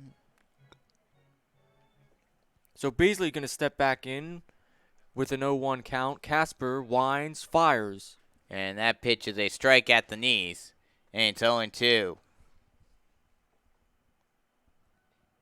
Casper working very quick. Yeah. This has been a very quick game thus far. That ball is in the dirt. Looking at looking at Patrick Casper with his build, I know he's a righty, but the pitcher I see a little bit in with his windup is a little bit of Chris Sale. Yeah, I could see that. Yeah, that pitch ball out low and away. Sort of whips his leg up really quick, and he puts anything he can on the ball. So Beasley working a 2-2 count. Casper delivers. Called strike 3. Right at the knees. And that's 2 away. Chiefs just not being able to get anything going offensively thus far. And now they leave it up to Colton Kingston to get them on the board in the 4th inning. He has yet to get a hit this season. He's now 0 of 7. As that ball is lined into the middle. And it's bobbled by the second baseman. And you have to, they're going to call, I believe they're going to call that error. They call that That an went error. right through his legs. So the Chiefs get a break here, and now. So that will be called an E4 on Hall. So Kingston gets on base. So runner on first base with 2 away, and that will bring up Fisher Waggett. Let's see if he can make Wilson pay for their mistake. He is 0 of 1, as that pitch is a strike right down the pipe. And it's 0 1. Waggett 0 for 1 today, with a grounder right back up the middle to the pitcher. And during the Marlboro County game, he was 1 of 2 with an RBI, a walk, and a strikeout. Throw over to first. And not in time. Kingston's able to get back. So this is one of the few times where we've seen Casper working out of the stretch. The 0-1 is chopped into right field. That'll get in there. Thought about going to third was Kingston, but he stops at second. So now runners on first and second with 2 away. And that now brings up the number 9 hitter, Trace Hall. Well, now the Chiefs are starting to get something going against Casper. Yeah, finally starting to get something going offensively here. And now with a runner in scoring position and 2 away, Trace Hall has a big opportunity here as that ball is swung on and missed. And it's 0-1. Vanderhall not holding the runner on at first at all, so he'll be taking a big lead. Trace Hall 0 for 1 today with a pop out to first as that ball is fouled off down the left field line. That's Waggett on first base. I forgot his name. Yes. Oh, my goodness. Coolest baseball name, and I forget his name. So Vanderhall not holding Waggett on at all, so he'll be taking an extra lead. An extra big lead. 0-2, 2 away. And the pitch is a ball up and away. And it's 1-2. Kingston on second, Waggett on first, 1-2 count to Trace Hall. And now the Chiefs are starting to get something going against Patrick Casper. Probably the first bit of pressure they've had on him. Yeah, this is definitely the first. Well, they did have that runner at third with 2 away. True. In the second inning. That ball's chopped at the plate, and we'll do it over again. Hall is staying excuse me, alive. in the first inning that was. When Lugo got all the way to third. I believe they had first and third yes, with 2 they did. outs, and they were unable to capitalize on that. Yeah, then Freeman struck out swinging. Well, this is another prime chance for the Chiefs. Can Trace Hall deliver? The pitch is swung on and fouled off. Hall is fighting. Yeah, I mean, you love seeing that. Mm-hmm. Even if he's not able to get the run in. Obviously, in this situation, you want to get the run in, and especially with being down by 1. But still being able to battle and force pitches to be thrown as that ball is in the dirt, and it's now a 2-2 count. Deuces are wild once again, 2 on, 2 out, in a 2-2 count. Well, this is also putting a little more tax on Casper's arm, making him work. Exactly, forcing to make Casper throw as the 2-2 pitch is swung on and lined into right field. And that'll get in there for a base hit, and everyone will stop at their respective bases. So now bases are loaded with 2 away, and that'll bring up the leadoff hitter, A.J. Vereen. He is 0 for 2 today with 2 strikeouts, would like to change that luck in this one. And I think they're going to be calling that an error on Robert Hall. So that's his second of the night. Definitely not having the best night with the glove, actually putting his hands on his head. So they'll call that an E4 as he could not handle it. So Visit at the mound trying to calm Casper down. Of course, this is the biggest pressure he's faced thus far. Bases loaded with 2 down. So 2 straight errors for Hall in this Mm-hmm. inning has given the Chiefs their best opportunity of the game thus far. Yeah, that would be correct. And A.J. Vereen, I believe you said he was 0 of 2 for 2 strikeouts? Yes, one looking and one swinging. Looking in the first and swinging in the first and looking in the third. I have to remember what a backwards K is. I haven't done this in a while. Backwards K means strikeout looking. The first pitch is swung on and fouled off by Vereen. So Casper's still going to be pounding that fastball in there. He's going to be testing Vereen, see if he could catch up to it. Obviously, he was a little late as he fouled that one down the first baseline. The 0-1 is a ball high. One thing I find interesting with Patrick Casper is that there are runners on base, yet he is pitching from the stretch. Well, you mean from the windup? From the lineup, yes. Yeah, I think at this moment, because its base is loaded and 2 away, you don't really have to worry about anyone stealing a base as that ball's a strike on the outside part of the plate, and it's a 1-2 count now. You don't have to worry about a stolen base at this moment. True. So you don't have to worry about that. That's why you normally go into the stretch. The 1-2 is a ball inside as Vereen, had to turn his back. And it's 2-2 count now. Bases are loaded, 2 away, 2-2 count. Big opportunity for the Chiefs. Casper gets the sign, winds, fires. And that ball is a called strike 3 at the knees. And Vereen is not happy with the call, but that will end the inning. The Chiefs strand the bases loaded. No runs, 1 hit, 2 errors, and 3 left on base. And after 4 full, it's still 1-0 Wilson here on the North Myrtle Beach Chiefs Sports Network. Meet Pam and Bob. As a Touchstone Energy Cooperative representative, Pam's answered Bob's questions for years. I've got a good one today. Bring it on, Bob. Why do I keep getting calls about going in the solar power business? You know what? They called our house, too. Huh, that had to be weird. Yeah, a little. Just make sure to contact your local electric co-op before signing anything, like you did. Learn more at touchstoneenergy.com.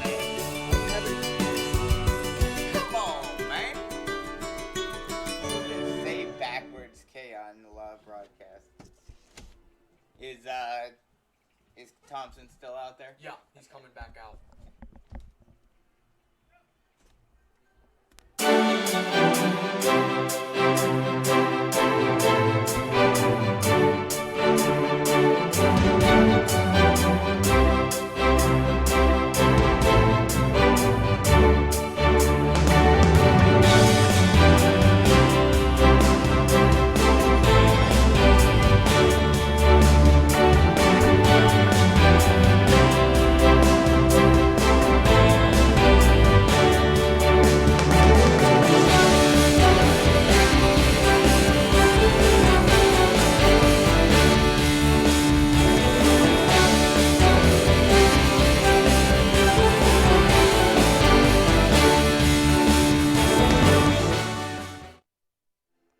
Welcome back as we have the bottom of the order and then go right back to the top. 9-1-2 to lead off the 5th inning. And we forgot, apparently, because of there being 7 innings, we had the 5th inning stretch. I don't think anybody was singing. Shouldn't it have been in the middle of the 5th inning? Well, I don't know, maybe. So Corey Thompson back out on the mound. And that ball is fouled off. And it's 0-1. Thompson, like you mentioned, back out there. Watching Thompson for the first time, I noticed a few things. One, he sort of has like a delivery sort of like Pat Neshek, but he releases the ball with a three-quarters time slot. And that pitch is fouled off once again. Now 0-2 count. Three-quarters time slot? Three-quarters slot. Slot, yes. Where did I get time slot? I don't know. Sherrills has the only run for the game today thus far. He walked in the third inning, and then came around to score after stealing second. As that ball is popped high down the right field line, going into the triangle and sliding and making the catch is Waggett. And there's the first out of the inning. Great play by him. And there's one away. Well, that's the play that should be getting the Chiefs fired up. Yeah. I mean, making a nice, going out towards the right field foul line, sliding on his knees. Right into what I like to call the Bermuda Triangle out there. I was scared that one was going to fall. Yeah, those plays. The most infamous that I can remember is in the '96 World Series, where all of the three Braves are just looking at each other like, who's gonna get it? Who's gonna get it? And it just drops right in the middle of them. First pitch by Thompson to. It is Tom Fail, yes. Is high and outside, ball one. He is 0 for 2 today, as the second pitch is ripped down the left field line, but foul. And it's 1-1. Fail 0 for 2 today. Popped out to the shortstop in the first inning to start off the game, and then was called out on a batter's interference on a stolen base attempt in the third. So Thompson gets back on the slab, winds, fires. And that pitch, check swing, and he did go around. And it's a 1-2 count. 1-2, one away. Thompson is dealing thus far coming out of the pen. The 1-2 is swung on and missed. It's in the dirt. And throw down to first by Kingston in time. And there are two away. Well, Thompson has looked very solid out of the bullpen, relieving Cam Freeman, as Thompson now has one inning under his belt. So score that at K2-3. As that'll bring up the number 2 hitter, Keyshawn Paul. He is 1 for 2 today with a single and an RBI. First pitch to Paul is a strike at the knees. And it's 0-1.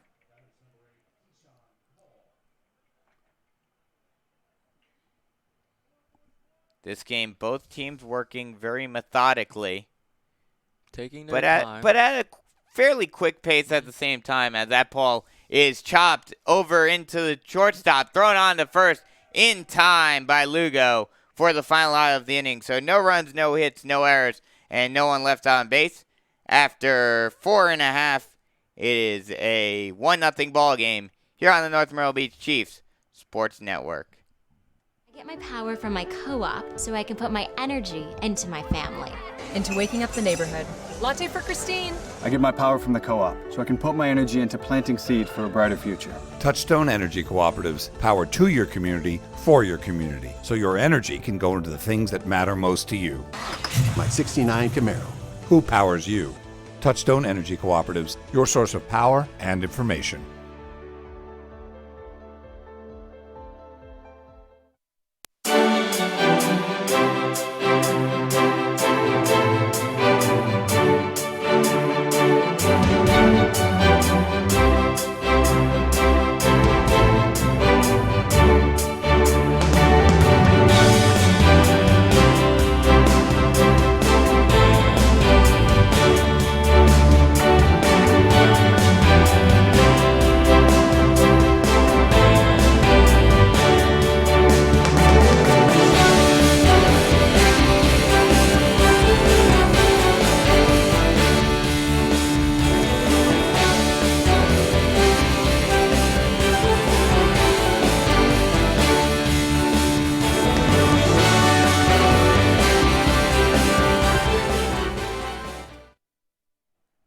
Welcome back as we have the 2, 3, 4 hitters, the heart of the order, up for the Chiefs. It will be Lugo, Garganos, And Rice? And back on the mound looking very sharp. Patrick Casper really didn't have much trouble, maybe a little in the first inning and definitely last inning where the Chiefs failed to capitalize. The first pitch, a bunt attempt. It's popped up, and it will fall behind the backstop. Very interesting approach by Lugo, trying to catch Wilson off guard. Obviously, the corner infielders were playing back. Now they're going to be playing a little more cautiously, moving up to the infield grass. Now, I know it doesn't really matter all that much at this point because of the uncertainty as that ball is chopped over to the shortstop and he can't handle it, and that'll be an E6 on fail. And just like that, the Chiefs have a runner on first base with nobody out. And that's the third error for Wilson tonight. So that may be the dog that comes back to bite them. For Wilson, that may be the best opportunity for the Chiefs to get a run in this one. And Jomar Lugo says thank you as Burgess Gurjanis is going to step in. He's going to lay one down. He lays down a bunt and is handled by Casper, and he tags out Burgess. But that will move Lugo over to second base and bring Rice up to bat with a runner on second base. And maybe that's the strategy for the Chiefs, trying to get that one run, trying to tie this one up to take some pressure off of Corey Thompson or who would be the next Chief pitcher. So Luke Rice is going to step in here, the cleanup hitter, looking to drive in the run from second. First pitch is swung on and missed in the dirt. Almost allowed Lugo to get to third, but a nice job by Jarrell being able to get in front of it and keep Lugo at second. But Rice, 0 of 2 today thus far, reached on a fielder's choice in the first inning and then struck out looking to end the third. The pitch is a ball low, and it's 1-1. You have to wonder, the pitch limits. Yeah, well, you have to wonder with the uncertainty as the 1-2 is swung on. Lined into center field. That'll drop in there. And going around third and heading for home and getting in is Lugo. So an RBI single for Luke Rice ties the ball game at 1. And they finally get to Patrick Casper. There goes the shutout. Yep, there goes the shutout. And that gets the Chiefs dugout fired up. And we'll see how long Casper lasts out there. Like I was going to mention, with the uncertainty of and it looks like a pinch runner is going to be coming in for Luke Rice. That's going to be Colin Frazier, the junior infielder, standing 5'11", 150. He's going to be pinch running for Luke Rice. So Colin Frazier coming in. Probably trying to get more speed on the base paths. Yeah, definitely at this point, as Corey Thompson steps up, as that ball is lined back to the pitcher. Back to the pitcher, and he's able to get the double play. And just like that, after the Chiefs get on the board, they get into a double play and end the innings. But they do get a run, one run on one hit, one error, and nobody left on base. And after 5 full, it's 1-1 here on the North Myrtle Beach Chiefs Sports Network. What is it that makes you powerful? It's not only having a voice, but knowing that it's heard loud and clear. We understand knowledge can change your life, and that energy will continue to power it. And because you're part of a Touchstone Energy Cooperative, we're always listening. Because you're more than just a customer, you're a member. And what's more powerful than that?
Welcome back as we get set for the top of the 6th inning in a 1-1 ball game, and it will be the heart of the order, 3-4-5 due up for Wilson.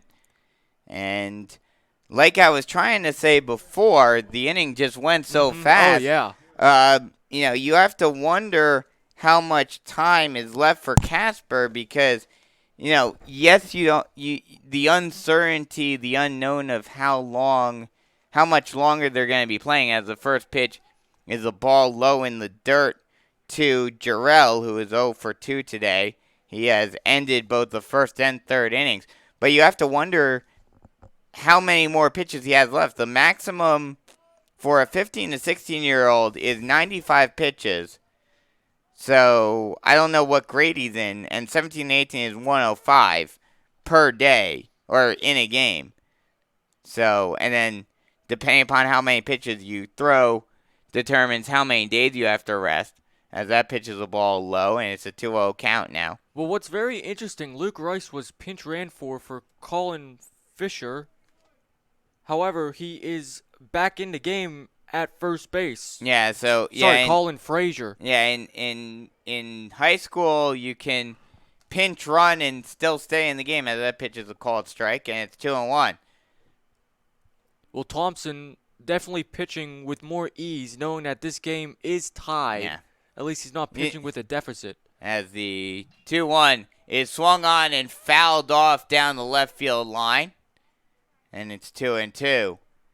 The even more interesting thing, which we may see, I'm not 100% sure, but I know during the PBR showdown, there was a tie as that pitch is swung on and missed, and that'll be the first out of the inning. So we may not get extra innings if this one is tied after 7. Well, that was actually the game against James Island on February 29th, a 10-10 tie. That was the game where Cam Freeman made his first start. Yeah. So that'll bring up Jamonte Vanderhall, as the first pitch is a curveball that just misses the low outside corner. This is the first time we've seen a lefty on lefty matchup, Thompson versus Vanderhall. Yeah, don't see many lefties in high school. Well, Coach Alderson only has 2 on his staff. Corey Thompson. That pitch is a ball low. Corey Thompson and Anderson Boyers reserve are the 2 southpaws on this Chiefs staff. I didn't get many chances to face lefties, but that was the only times that I really felt comfortable at the plate because I could actually see where the ball was going. The 2-0 is swung on and missed, and it's now a 2-1 count. See, the thing is, it didn't matter whether I faced a lefty or a righty. When I played, I couldn't hit either. Oh, no, I couldn't hit, but at least I wasn't bailing out each time. Yeah, of course. I could actually see the ball and get an opportunity to swing. So 2-1 count on Vanderhall. Thompson winds, fires. That ball is grounded up the middle in there for a base hit into center field. Past a diving Jomar Lugo, and Vanderhall wins the matchup against Thompson, and Wilson gets a runner on with 1 out here in the 6th. That's Vanderhall's second hit of the day. He's been having a good bat thus far today with 2 singles. That'll bring up Patrick Casper. He is 0 for 1 with a walk and a stolen base.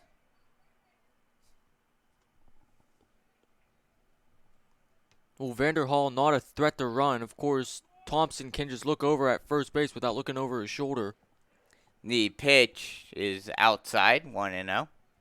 But yeah, what you were saying about Patrick Casper, you have to assume he's getting close to his pitch limit. Yeah. But, of course, with the uncertainty when the next game will be, whether it will be Tuesday or whenever, that's very interesting. As a pitch gets away from Kingston, which is going to allow Vanderhall to get to second. He gets there standing. So now it's a 2-0 count on Patrick Casper.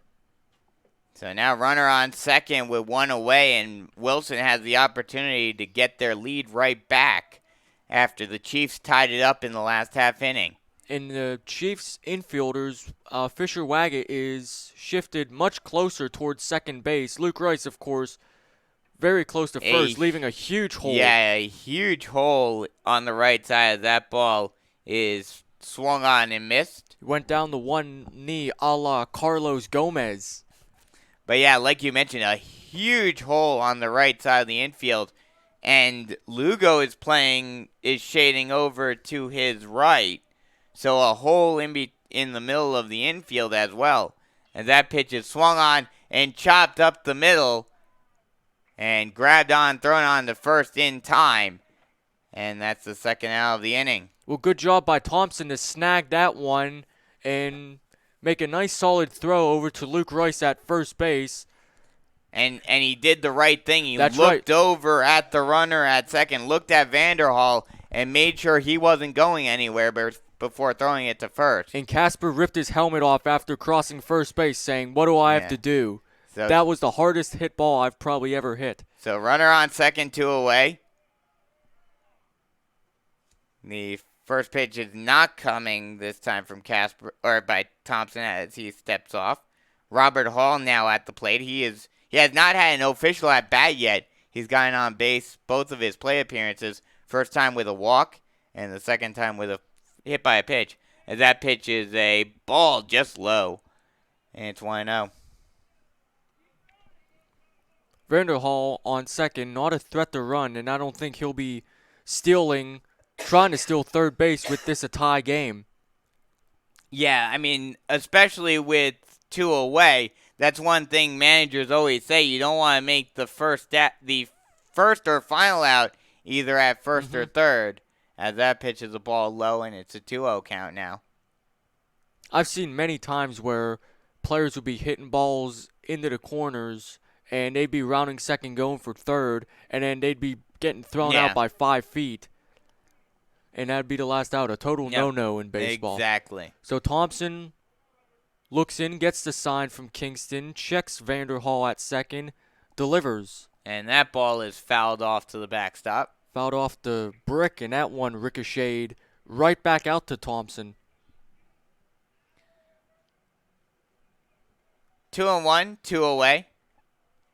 1-1 game here.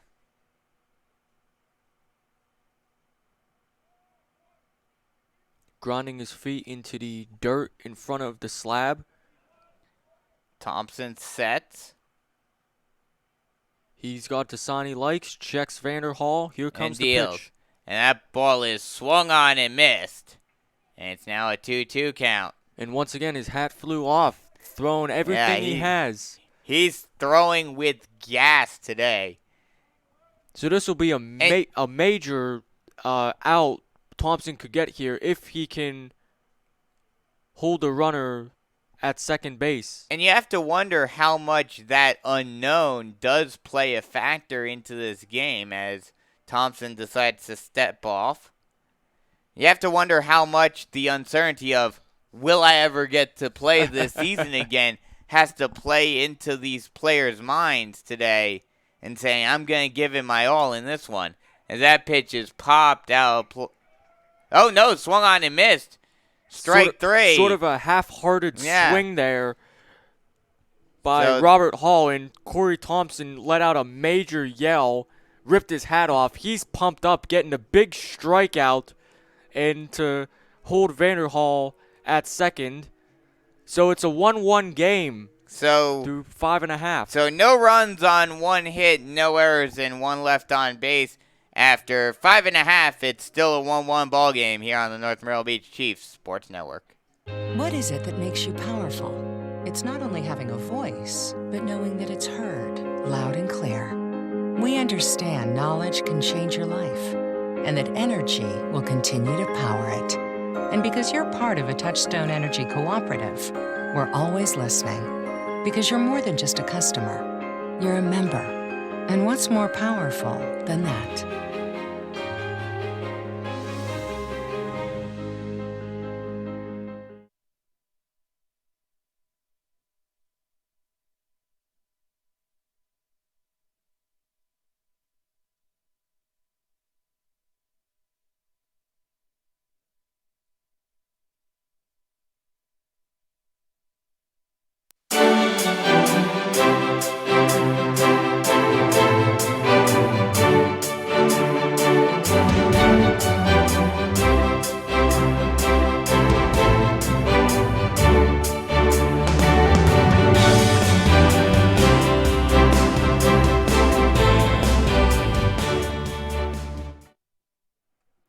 welcome back as the 6, 7, and 8 hitters are due up for the Chiefs. It's Chad Beasley to lead off here in the bottom half of the 6th inning. Chiefs trying to take the lead for the first time today, as the first pitch to Beasley is a strike at the knees, and it's 0-1. Beasley 0 of 2 today, reached on base with off of an E4 and was able to get all the way to third, as that pitch is swung on and missed, and it's 0-2. Well, Patrick Casper is back out on the mound here to start the 6th for Wilson, so the Wilson manager definitely trying to get the most out of that arm, because there is a lot of uncertainty when their next game will be. The 0-2 swung on and missed, and just like that, 3 pitches, 1 out. That'll bring up Colton Kingston. I actually read Kingston's numbers. Beasley was 0 of 1. He reached on a walk, and then reached second on a wild pitch. Kingston is 0 of 1 0 of 2. First pitch is called strike. So it's 0-1 now. 0-1 pitch is swung on and missed. That ball was low. Quickly 0-2. Kingston 0 of 2 reached on an E4 back in the 5th inning and got all the way to the 3rd, as that pitches the ball outside. 1-2. So Casper's still going strong here into the 6th inning. The 1-2 is a ball low in the dirt. 2-2.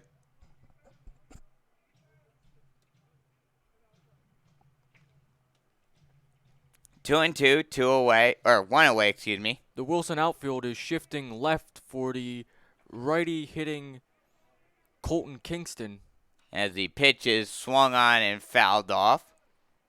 And we'll do it again at 2-2. Kingston, as I mentioned before, he is committed to playing baseball at Southeastern Community College in North Carolina. The 2-2 is a strike at the knees, called strike 3, and there are 2 away. So 2 batters and 2 strikeouts for Patrick Casper here to start the 2nd inning. First Beasley, then Kingston. And that'll bring up Fisher Waggett, who's 1 for 2 today. He had a single in the 5th inning. The 4th inning. First pitch is swung on and missed. A big hack by Waggett, and it's 0-1. You could tell these Chiefs players are starting to press a little bit. Yeah, just a bit. Showing a little less plate discipline. As that pitch is a ball in the dirt. 1-1. And like I mentioned before in the last half inning, you have to wonder how much that uncertainty and wanting to give it your all in this one. As that ball is chopped up the middle, grabbed by the shortstop, thrown on the first. It will go out. It will go beyond the first baseman, and it will allow Waggett to get all the way to second. So they'll call that an E6 on Fale.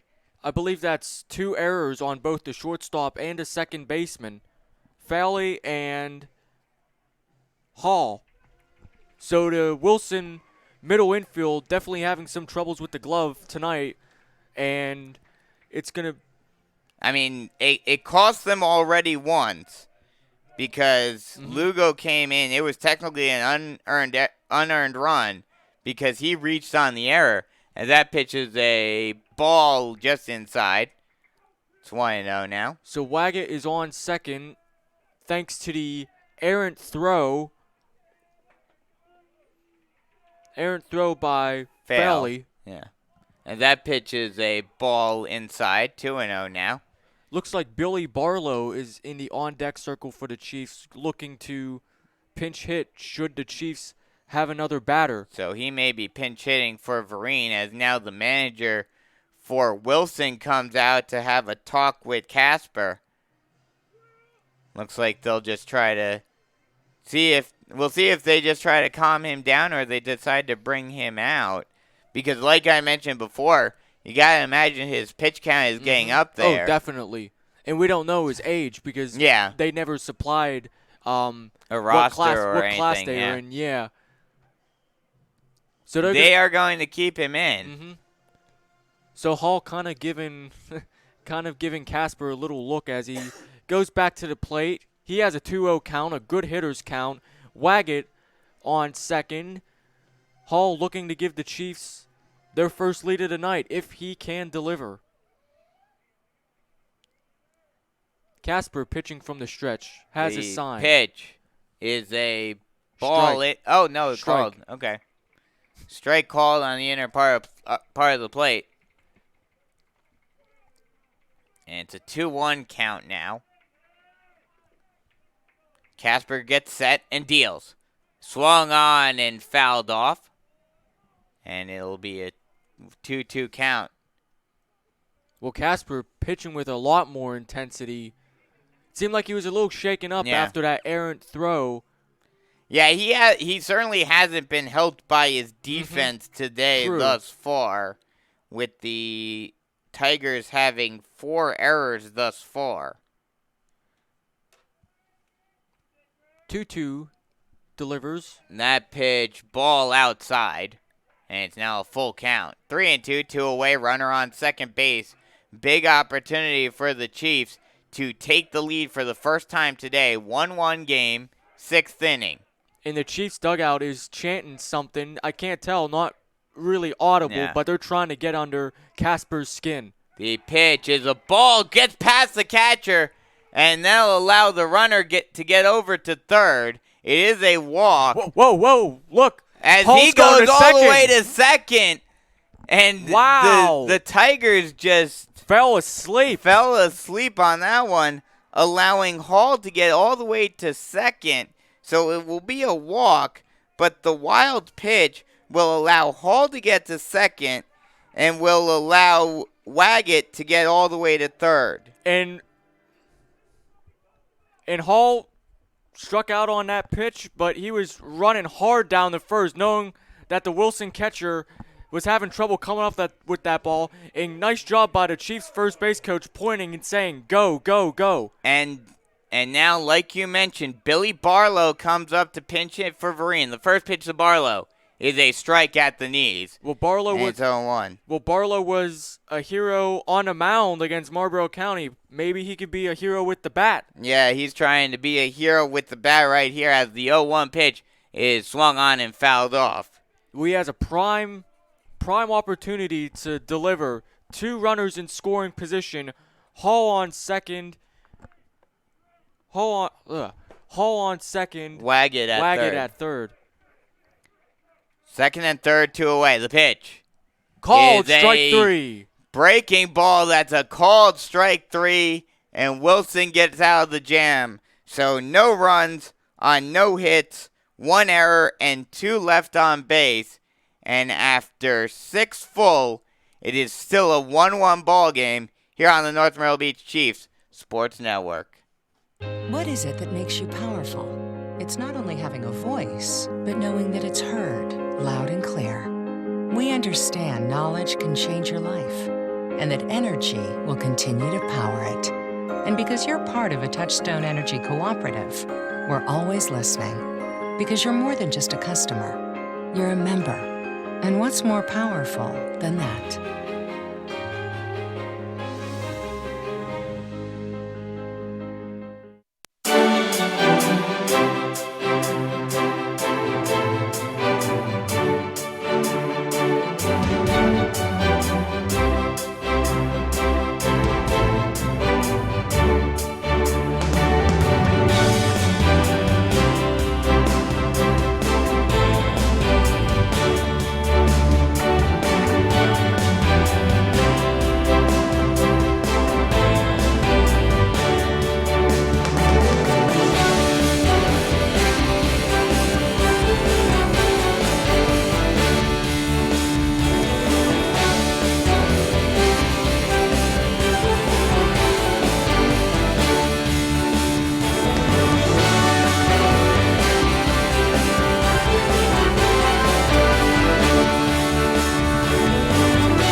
Welcome back as we get set for the top of the 7th inning in a 1-1 tied ball game.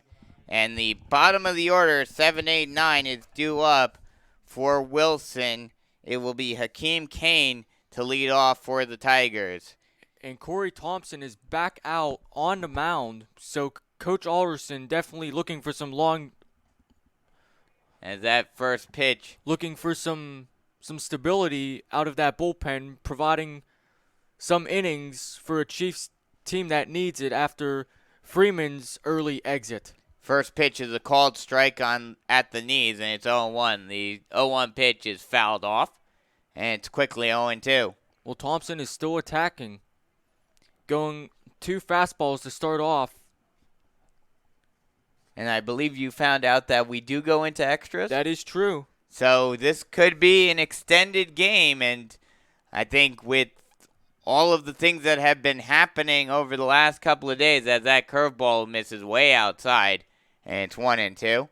With all the things that have been happening over the last couple of days, and the uncertainty of what may happen over the next couple of days for these teams, I think extra innings would be a welcome sight for both of these ball clubs. Well, both teams badly want this win. The 1-2 is a breaking ball that's foul tipped at the plate. North Myrtle Beach is looking to go 2-0 in region play, and Wilson is looking to come off of a 11-0 loss at Lake City, their last time they played 2 nights ago. So both of these teams trying to get a big win in this one. And an even bigger win considering they may be going on an indefinite hiatus, as that ball is swung on and missed for a strike 3. And just like that, there's one away. That'll bring up Makolo White. He is 0 for 2 with a strikeout and a line out over to first base. Well, I'm looking through last season's statistics. Corey Thompson overall pitched in 10 appearances, 23 1/3 innings pitched. And he's already pitched 2 against Marlboro County. And there's actually been a pinch hitter for Wilson. That's going to be A.J. Williams, number 1. So Williams comes in to pinch hit for White. And I would probably assume that pinch hitting for the DH doesn't mean anything. No, yeah. So because the pitcher is already batting. Right, so. right. So the first pitch in the dirt, ball 1. So 1-0, 1 away. 1-1 game here in the top of the 7th inning. High school we play 7, but we may be playing more if this game remains tied, as that pitch is a ball low, and it's 2-0.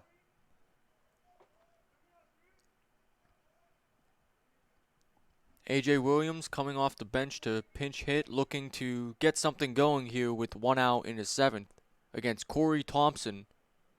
The 2-0 pitch is swung on and missed. Some good speed on that one from Thompson, and he blows it right by Williams for the first strike. He was definitely late on that one. Can't catch up to Thompson's fastball. The 2-1 is another fastball that is right down the pipe, and it's 2-2. How we've got here thus far, the Tigers scored 1 in the 4th inning, the 3rd inning, off of a walk and a single. Walk, stolen base, and a single. As the 2-2 pitch is swung on and missed for strike 3, and there are 2 away. So 2 straight strikeouts for Thompson. And that'll bring up the number 9 hitter, Cuddy Sherrills. And for the Chiefs, they scored in the 5th inning off of an error by Fale to start off the inning, a sacrifice bunt, and then a single up the middle. By Luke Rice. Yep. So Thompson sets fires. That pitch swung on and missed, and there's 1 strike, 0-1 with 2 away. And the batter is Cuddy Sherrills, the left fielder. Thompson is definitely dealing. Yeah, he's definitely doing a good job in relief. The pitch is swung on and popped out of play. And it's 0-2. So Thompson looking to strike out the side here in the 7th, trying to give the Chiefs last reps with a tie game. The pitch. Ball low and away. It's 1-2. 1-2, 2 away. Top of the 7th inning. Tie ball game. The pitch. Swung on and missed, and there's the final out of the inning. So no runs, no hits, no errors. 3 up, 3 down, 3 strikeouts. And Corey Thompson does a great job here in the 7th inning in a 1-1 tie ball game. We'll be right back with the bottom half of the 7th inning and a chance for the Chiefs to win this one in regulation here on the North Myrtle Beach Chiefs Sports Network. I get my power from my co-op so I can put my energy into my family. Into waking up the neighborhood. Latte for Christine. I get my power from the co-op, so I can put my energy into planting seed for a brighter future. Touchstone Energy Cooperatives, power to your community, for your community, so your energy can go into the things that matter most to you. My 69 Camaro. Who powers you? Touchstone Energy Cooperatives, your source of power and information.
Welcome back as we have a new pitcher.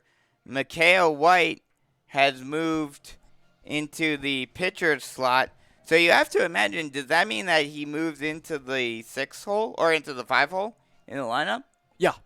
Okay. So it's going to be 2, 3, and 4 for the Chiefs coming up. Lugo, Garangis, and Luke Rice facing Mikhail White, the lanky right-handed pitcher, relieving Patrick Casper after his 6 innings of 1-run ball. So the 2, 3, 4 hitters up for the Chiefs. Jamar Lugo steps in. He is 1 for 3 with a single and a run scored. The pitch is a strike at the knees. That was a slow curveball. Yeah. Just dropped in there at the knees, and it's 0-1. The second pitch is a ball high, and it's 1-1. Another slow curve. Looks like Mikhail White is one of those Bugs Bunny pitchers. Loves to throw junk. The 1-1 is swung on and chopped over to third base, thrown on to first. It's wide, and they will get to the backstop, but a nice job by Kane backing up the first baseman and stopping Lugo from getting to second. And that's the Wilson's 5th error on tonight. That one credited to Keyshawn Paul. And I think, to count this up, but I think that's at least his 2nd or 3rd error. No. Was that third baseman or the shortstop? Oh no, you're right. Third baseman. You're right. That's his 1st error. So Burgess Garangis gonna hit here with Lugo on first. A pickoff throw over to first to keep Lugo at bay. And obviously that's the last thing you want if you're Wilson, is someone to get on by way of an error. Gerganis 1 of 1 today as he squares away, but he misses. Well, he's trying to get that runner into scoring position for Luke Rice. He's had 1 sacrifice already today. Also reached on a walk and had a single. So only 1 official at bat thus far today. Lugo takes his lead from first. Squared away but pulled back, and it's a called strike, so it's 0-2. So now Garganos will not be squaring away. But yet, Paul is still playing at the edge of the grass at third. So kind of surprising considering there are 2 strikes. The 0-2 is a strike 3 called, and there's 1 away. So now that's going to bring up Luke Rice. And he's been the hero thus far today. The only RBI, I believe. Yes, indeed. He got an RBI off of a single, driving in Lugo from first. I think it was from first base as well. Or it was from second. It was from second. Okay, it was from second. So White makes quick work of Garangis to get the first out here in the 7th inning. As a pickoff throw over to first base, keeping Lugo close. And Lugo kind of took 2 steps towards second base as Vanderhall threw back to White. Rice also struck out looking and reached on a fielder's choice earlier on in the game. The pitch is a ball low and away, and it's 1-0. Looking at Mikhail White in his mechanics, it seems like he sort of has the delivery of David Price, even though White is a righty and Price, of course, is a lefty. As that ball is belted deep down the left field line, and it will get foul. Right? Oh, no. Oh, no. They caught that. Oh, they caught that. Out. Wow. From our vantage point, it's hard to see down the left field line, but the left fielder apparently ran all the way down the line and made the catch. So there are 2 away now. Well, Rice got all of that one. Yeah, he did. Unfortunately, couldn't straighten that one out. So White will face Corey Thompson, who's been great out of the bullpen. First pitch is inside, ball 1. He has not had anything to smile about from the plate thus far today. He is 0 for 2 with 2 ground outs, one of which was a double play.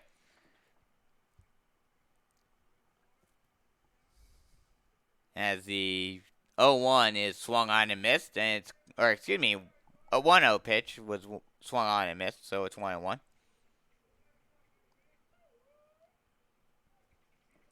1-1, 2 away. Runner on first base. 1-1 ball game. If this results in an out, we are going into extras. The pitch is swung on and popped high over to the first baseman, ranging over, now backing off and making the catch is Vanderhall, and that'll end the inning. So we're going into extras. Bonus baseball. We've got free baseball on what potentially might be the final day of the season. So be sure to stay tuned right here. We've got all the action as we have extra baseball here going into the 8th here on the North Myrtle Beach Chiefs Sports Network.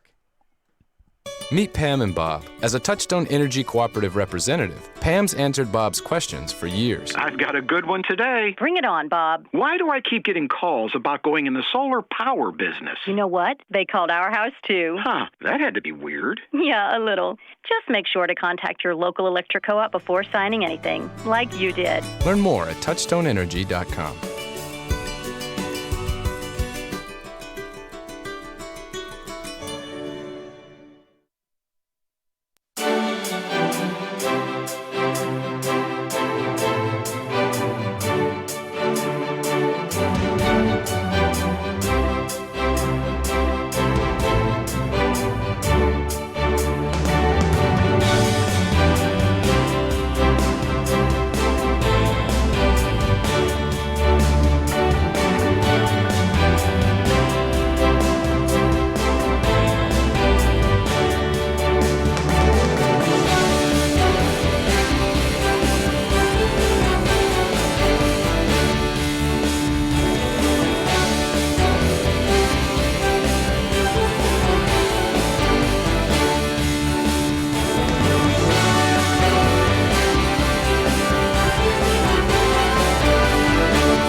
Welcome back as we head into extra innings here in North Myrtle Beach as the Chiefs and Tigers are all tied up at 1 as we head to the top of the 8th inning. Top of the order due up for the Tigers. 1, 2, 3, Fale, Fail, Paul, and Jarrell.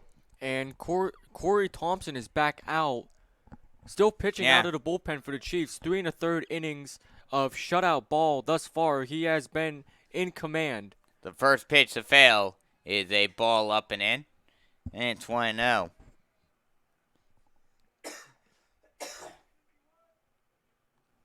Thompson gets the sign from Kingston, winds, fires. And that ball is chopped foul down the left field line.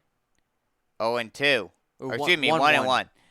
Yeah, and like you mentioned, Thompson has had a very good outing thus far out of the bullpen, 3 1/3, and hasn't really given up much. Has only given up 1 hit thus far. Every other inning has been a 1-2-3-1. As the pitch is swung on and chopped into the hole, almost handled, but bobbled, and it goes off of Beasley, goes out into shallow left field. Gotta wonder what they're gonna call on that one. So we'll see. I have to assume they'll call that an error. On a routine ground ball like that. Yeah. That ate Beasley up. I mean, that had a tough hop. But, yeah, it ate Beasley up, so it'll be an E5. So Fairley gets on with the Beasley error to start off the 8th inning. And that's going to bring up Keyshawn Paul. He is 1 of 3 today, but that one hit was a big one, as that drove in the 1 run for the Tigers on an RBI single. Thompson gets sets, looks into the sign.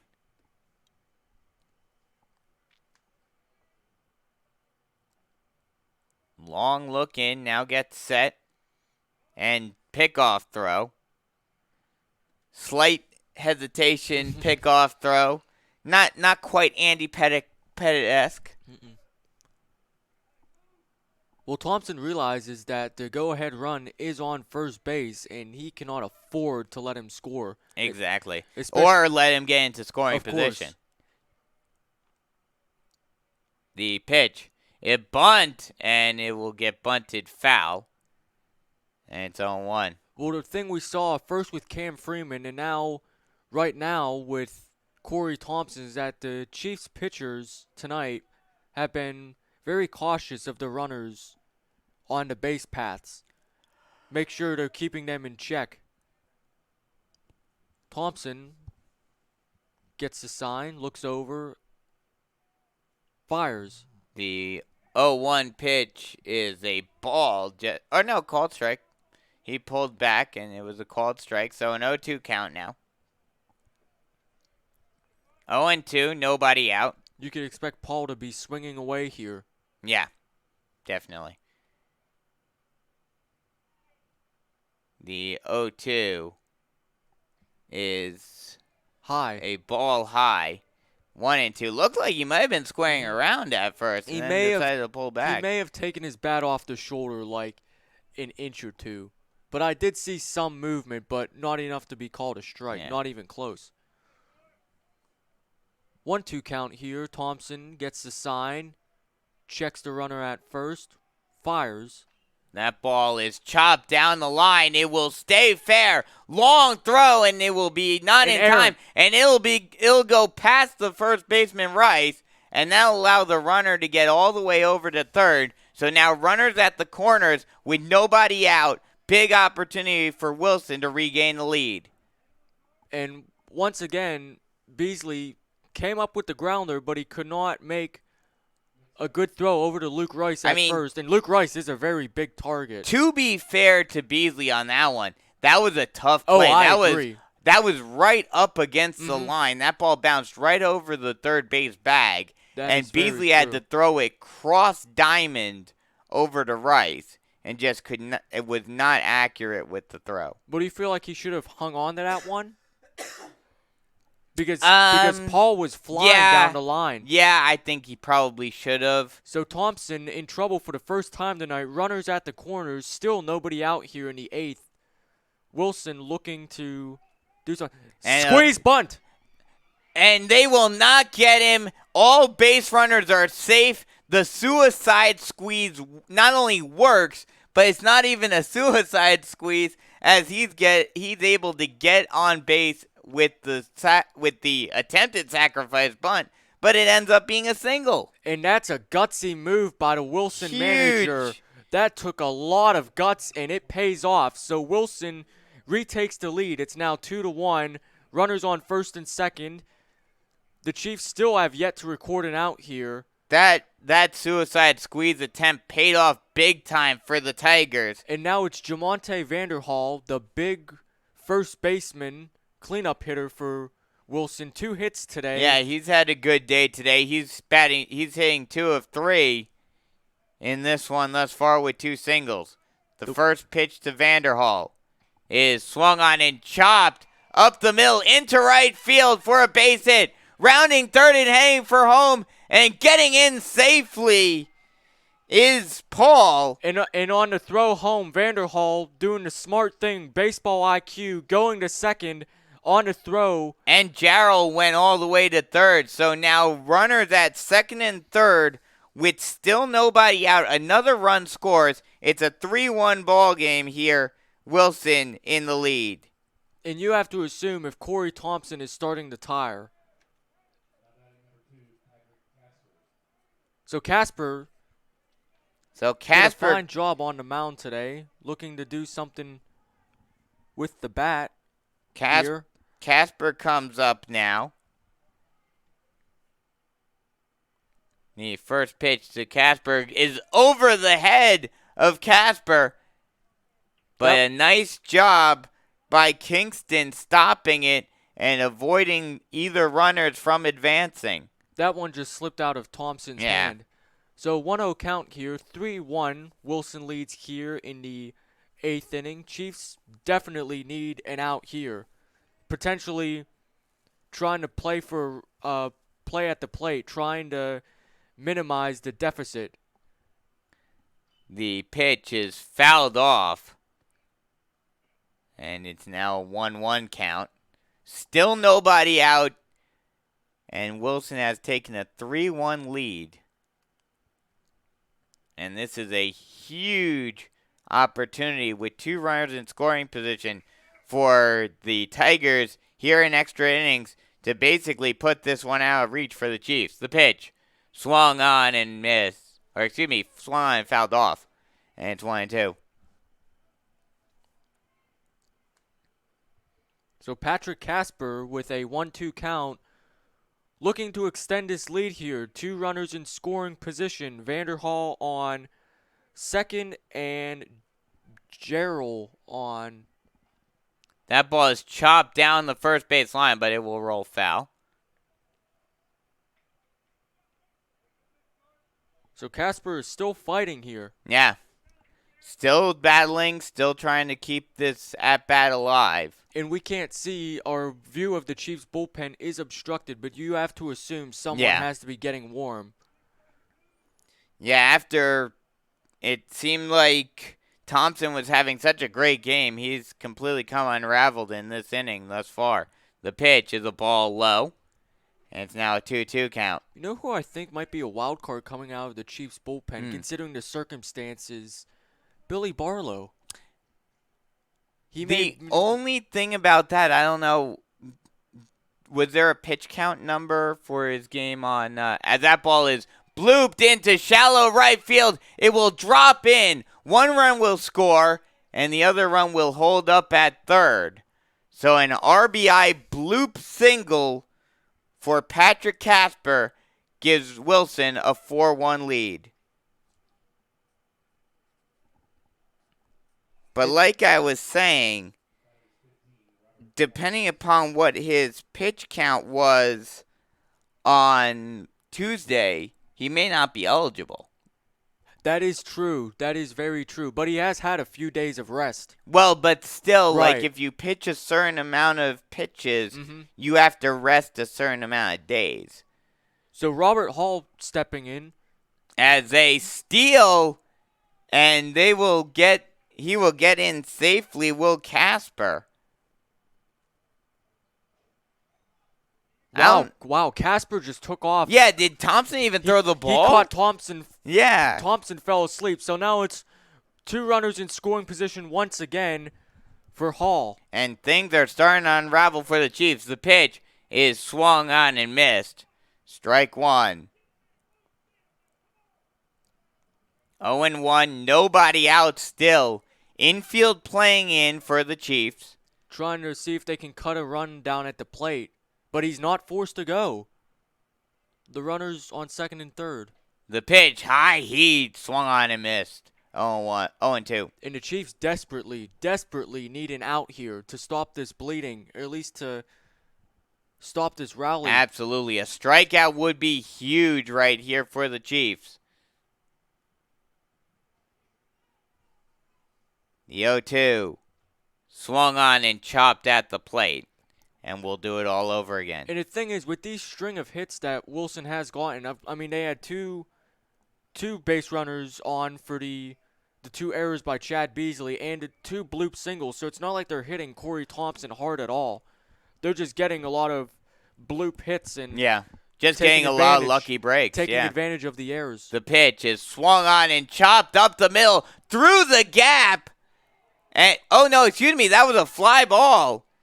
And it will be caught by the center fielder for the first out of the inning. And that was shallow enough to where the runner at third, Vanderhall, was not able to come in.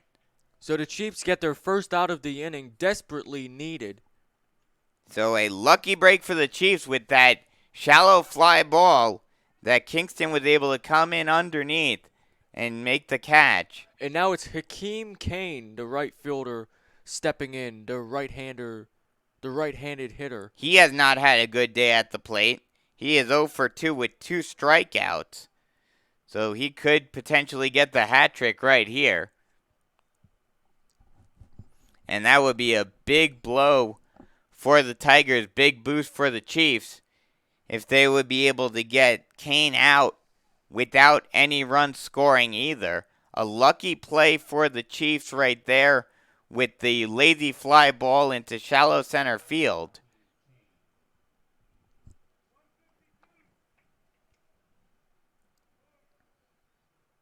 The first pitch to Kane is chopped over to the Chiefs dugout. 0-2. 0-2, 1 away. Runners at second and third, 4-1 game. Wilson in the lead. Chiefs cannot afford to give up any more runs. It's going to be hard enough getting 3 back trying to tie this game against the way this Tigers pitching staff has The pitch swung on and missed. Strike 3. Yeah, strike 3. So there's the second out right there. Back-to-back outs. First the fly out to Kingston and then the strikeout by Thompson. And now it's going to be A.J. Williams, the DH. So A.J. Williams will step in now. I guess he is. He just replaced White as the DH. And then Casper the ball went gets to away. The pitching. And the wild pitch allows the runner from third, Vanderhall, to score. And that's exactly what you didn't need as a Chiefs fan. And now it's 5-1. And that also allowed the runner at second, Casper, to get to third. 5-1 game now. And that's the last thing you need. No. Getting 2 quick outs and then throwing a wild pitch on your first pitch to Williams, allowing another run to score. Absolutely not what you wanted to see, as that pitch is fouled off at the plate. It's now a 1-1 count. 1-1, 2 away. And this game is starting to slip away from the Chiefs. They need a miracle here in extra innings with a 4-run deficit in the bottom part of the inning. And this top part isn't even over yet, as that pitch is a ball low, but it swung on and missed. And it's a 1-2 count. 1-2 count, 2 down here. Thompson looking to get this strikeout to get out of this inning, and the Chiefs will have to deal with a 4-run deficit if he can do so. The 1-2 just misses off the outside part of the plate, and it's a 2-2 count. And Kingston did a great job of trying to frame it and held it there for a good couple of seconds, trying to draw the call. Kingston wasn't happy with that call. He just whipped the ball right back to Thompson, putting a little anger behind it. 2-2 count. The pitch called is called strike 3 at the knees. And there's the final out of the inning, but not before the Wilson Tigers go on a big run. 4 runs scored on 3 hits, 2 errors, and 1 left on base. And after 7.5, this is the final chance for the Chiefs here in extra innings. 5-1 ball game, Chiefs trailing by 4. You're listening to North Myrtle Beach Chiefs baseball on the North Myrtle Beach Chiefs Sports Network. What is it that makes you powerful? It's not only having a voice, but knowing that it's heard loud and clear. We understand knowledge can change your life, and that energy will continue to power it. And because you're part of a Touchstone Energy Cooperative, we're always listening. Because you're more than just a customer, you're a member. And what's more powerful than that?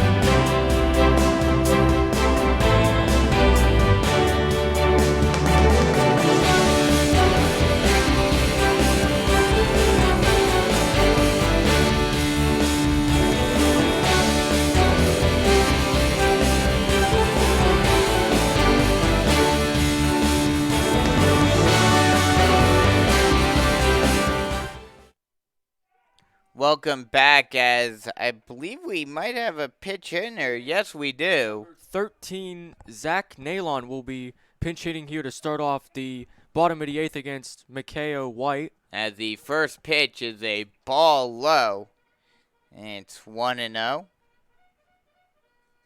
What spot is Nalon pinch hitting in? He is pinch hitting for Chad Beasley.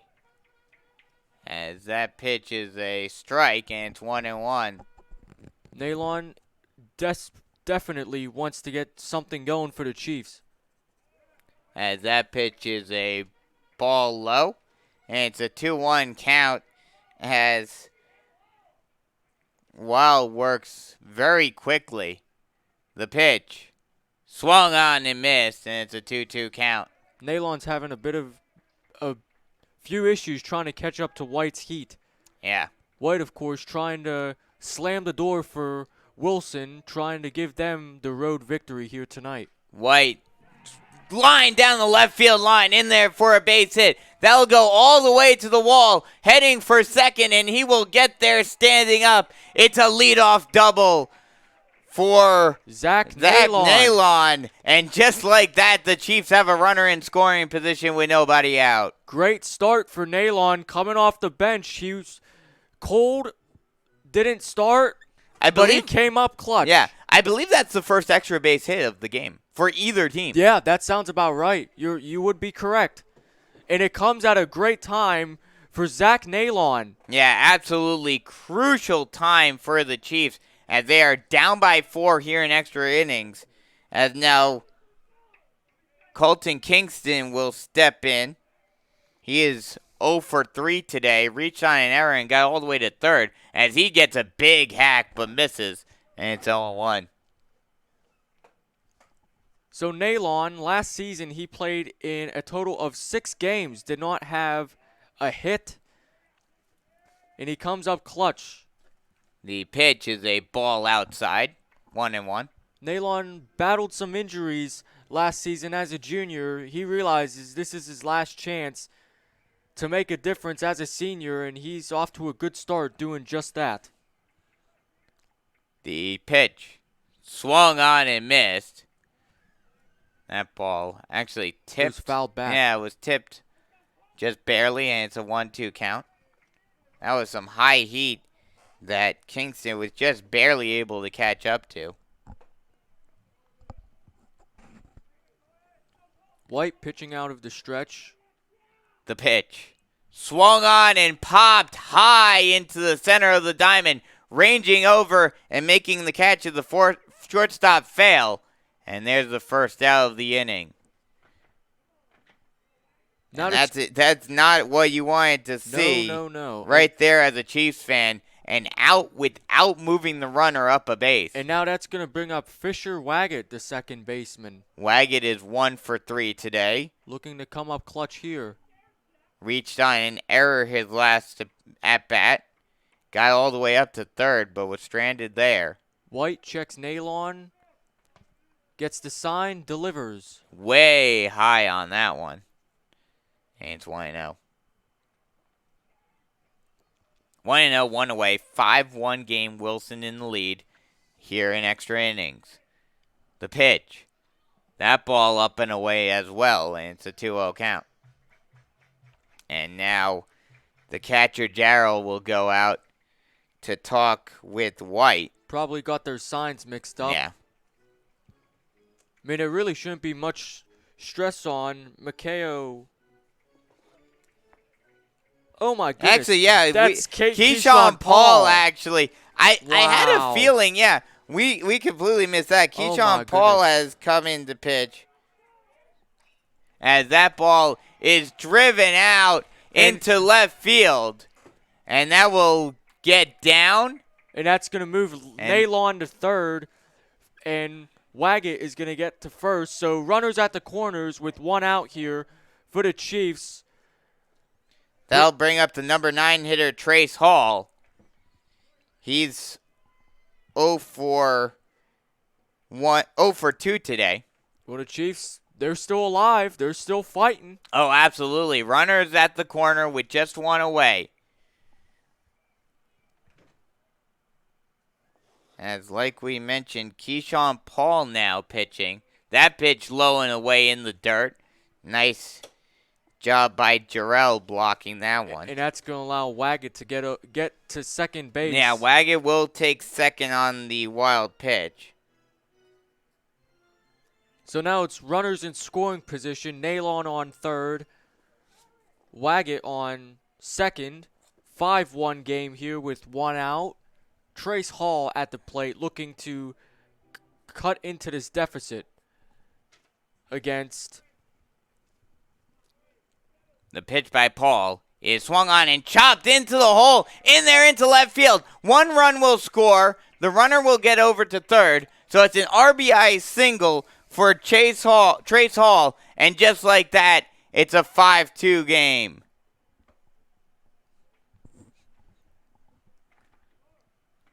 Zach Nalon just, gave me a thumbs up from down on the field. I guess he saw my appreciation.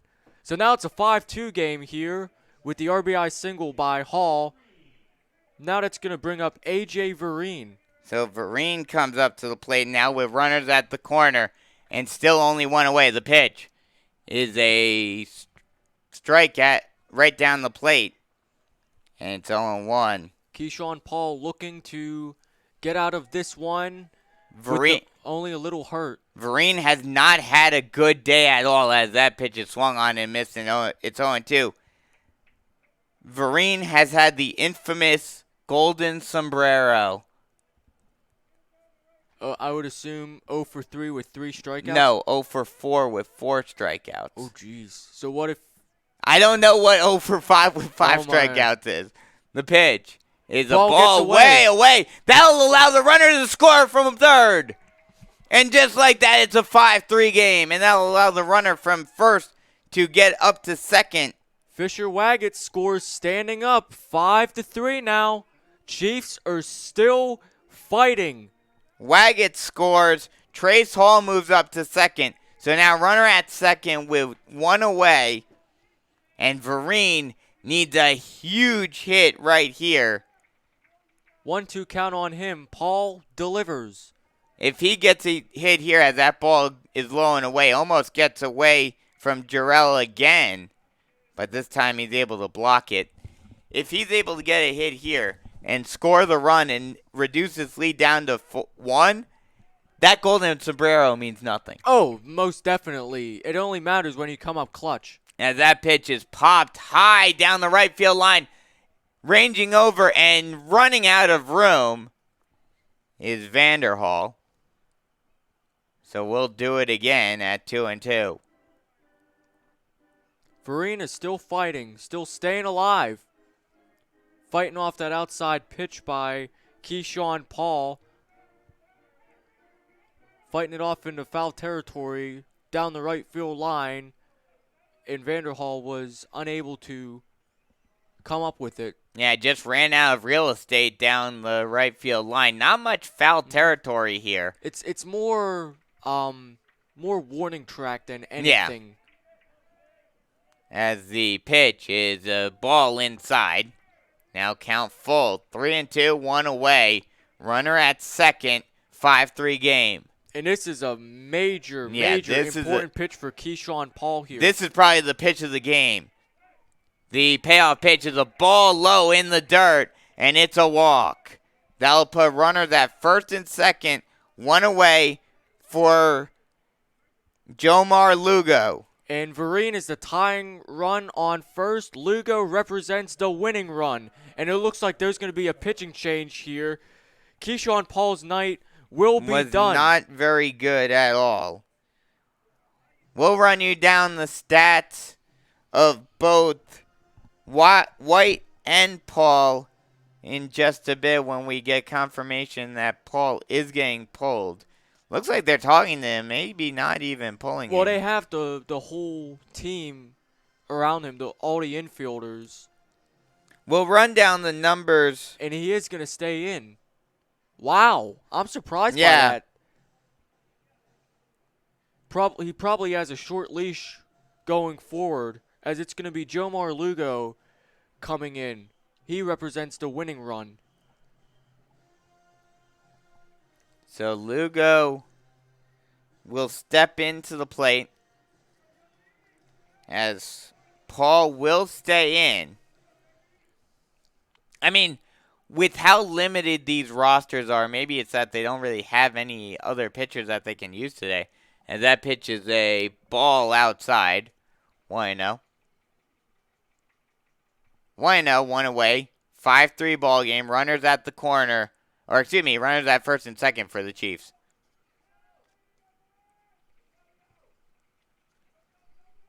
The pitch is a ball low and away. It's a 2-0 count. Lugo showing great plate patience, not trying to overdo things. This is a very clutch situation. Sometimes that would get in your head and make you want to be a hero, but the 2-0 is a ball just off the plate outside. But Lugo is thinking more about the team in this situation, and he's doing that with great batter's eye in a 3-0 count to show for it. Great plate discipline for Lugo. The pitch is a ball outside, and he works a 4-pitch walk to load the bases. Now the winning run is on base. And now it's going to be Garangis. 2 straight walks. Burgess Garangis is coming up now. 2 straight walks for Paul. Bases loaded now with 1 away. Burgess Garangis coming up to the plate. He is 1 for 2. And it looks like that will be the end. Yeah, that will be the end. Keyshawn Paul, we're going to get you a number here for the new pitcher. That'll be the end of the night for Paul. So we'll take a quick break and come right back with the number for the pitcher and his information right here on the North Myrtle Beach Chiefs Sports Network. Power from my co-op so I can put my energy into my family. Into waking up the neighborhood. Latte for Christine. I get my power from the co-op, so I can put my energy into planting seed for a brighter future. Touchstone Energy Cooperatives, power to your community, for your community, so your energy can go into the things that matter most to you. My 69 Camaro. Who powers you? Touchstone Energy Cooperatives, your source of power and information.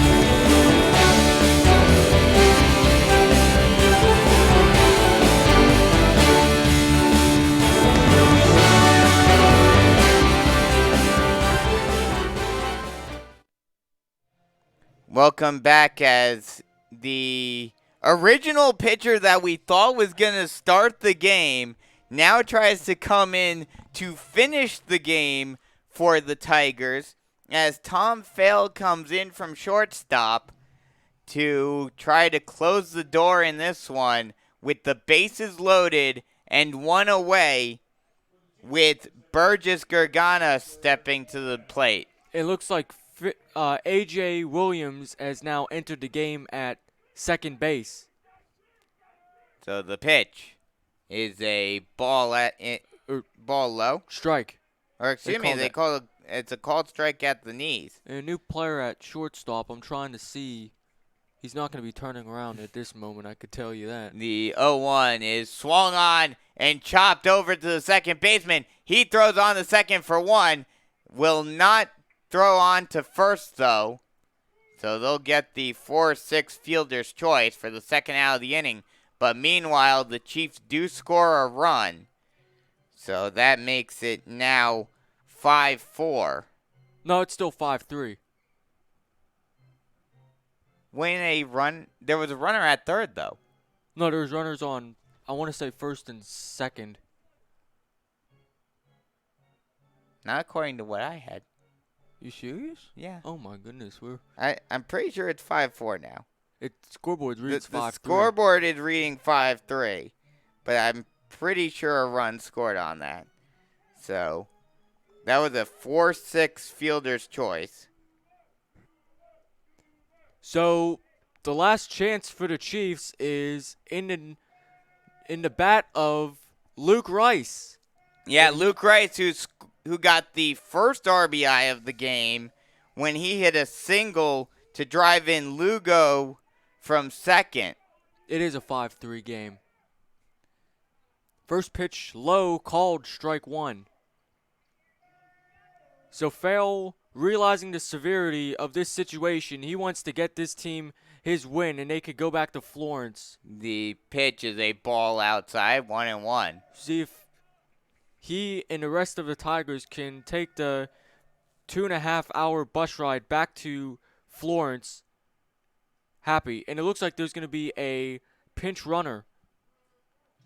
So Gerganis is going to come out, and it's going to be Donovan Fields, number 1, coming on to pinch run at first base.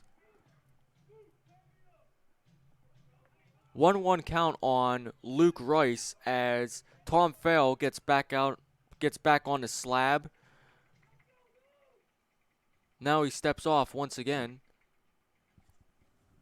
So bases are loaded. Farrell back on the slab. He winds, fires. And that pitch is a ball low and away. And it's 2-1. Runners on first and second. Vereen at second. No, it's bases loaded. No, there isn't. There isn't a runner on third. There is a runner on third. I can't see. Yeah, I know. That pitch is a ball. Hull on It's third. 3-1. Hull on third. Vereen on second. It must have been Fields at first. It must have been first and second before. Yeah. So it's still 5-3. 3 balls, 1 strike on Luke Rice. Fail has to throw a strike here. And he does, and that ball is chopped over to the second baseman, thrown on the first in time, and that will end the ball game with the final score. North Myrtle Beach loses this one in extra innings, 5-3. And we'll take a quick break and then come right back with some post-game analysis and wrap up here on the North Myrtle Beach Chiefs Sports Network. Meet Pam and Bob. As a Touchstone Energy Cooperative representative, Pam's answered Bob's questions for years. I've got a good one today. Bring it on, Bob. Why do I keep getting calls about going in the solar power business? You know what? They called our house, too. Huh, that had to be weird. Yeah, a little. Just make sure to contact your local electric co-op before signing anything, like you did. Learn more at touchstoneenergy.com.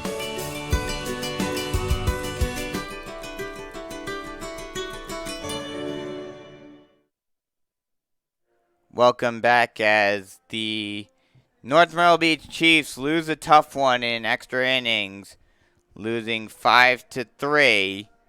And a heartbreaking loss. loss. A heartbreaking loss. And, the Chiefs, they started off very sluggish, and Cam Freeman did not have the game that any of us expected in this one. But they played a good game. They did a nice job coming back into this one. They showed a lot of fight. They showed a lot of fight. Extra inning, especially the one that was started off by the Zach Nalon double, which got the Chiefs dugout fired up. It was tough for them, and I think both of us could have seen. We both knew once the Tigers went up by 4 runs in the first extra inning, that it was going to be an uphill battle because they needed to tie the game up to keep it going. And they came close. They got close. They had the bases loaded, and they just couldn't finish it off. So the winning pitcher will be, I believe, Keyshawn Paul. It will be, yes. The winning pitcher will be Keyshawn Paul, even though he gave up 2 runs. And the losing pitcher will be Corey Thompson. So that'll be just about wrap it up for us here. Once again, because of all the coronavirus stuff and everything being shut down, we are uncertain of when or if we'll be back. The next scheduled game is on Tuesday, when I believe it is Hartsville comes into town. I believe so. I'm going to have to double check on that. I'll have to double check on that. But everyone, be sure to be safe out there. Wash your hands, do all that good stuff. And we'll be back as soon as we are ready. Be sure to stay tuned on Twitter through North Myrtle Beach Chiefs Online, or NMB Chiefs Online, excuse me, and we'll keep you updated as soon as we find out what's going on Saturday, on Monday will be when we'll find out officially whether or not we're continuing to play or if things are suspended. And I was correct. The next game, if all things are not canceled, will be on Tuesday against Hartsville here in North Myrtle Beach. So, God willing, we'll have that one for you. And so if we do have that one, be sure to tune in for that. Well, it's out of our control. Yes. All we can do is just wait and see. I don't think that the SCHSL is gonna vote to continue us playing, considering the severity of the coronavirus and the impact it's made on our country. Assuming assuming that we don't have another game this season, it's been an honor working with you, Tyler. Well, thank you, Brandon. And hopefully we can find just as good of a successor for you next year. Well, I'll be looking. But so assuming that we don't have any other games, it's been an honor and a privilege calling all these games for you. I wish I could have gotten more baseball games. If this is the end, only getting one. But we don't know. We don't know if it's the end. But I'm just sending that message off to all the listeners, just in case this is the end. So everyone, stay safe out there. And we'll talk to you guys when we are next able to. I'll keep everyone updated if the season does end on what's going on in the fall with us, or at least with me. Be sure to check out the Twitter. Yeah, so be sure to follow the Twitter. It's NMB Chiefs Online. And mine is at Tyler Kurp, TYLERKURP, all one word. Be sure to follow for updates because we will have news on Monday. Yeah, as soon as we find out what's going on, what the SEHSL decision is, we will relay that to you guys. So be sure to stay tuned on there for all the updates for the season and what's going on with the coronavirus stuff. So perhaps for the final time, for Tyler Kurp, I'm Brandon Biscobing saying so long, and hopefully we'll be able to talk to you on Tuesday. But if not, we have to wait and see. If not, stay safe. And I'll talk to you guys next year if all else fails. And thank you for tuning in tonight. Yes. We greatly appreciate it. Absolutely. So once again, for Tyler Kurp, I'm Brandon Biswing saying so long, and we'll talk to you guys next time. See ya.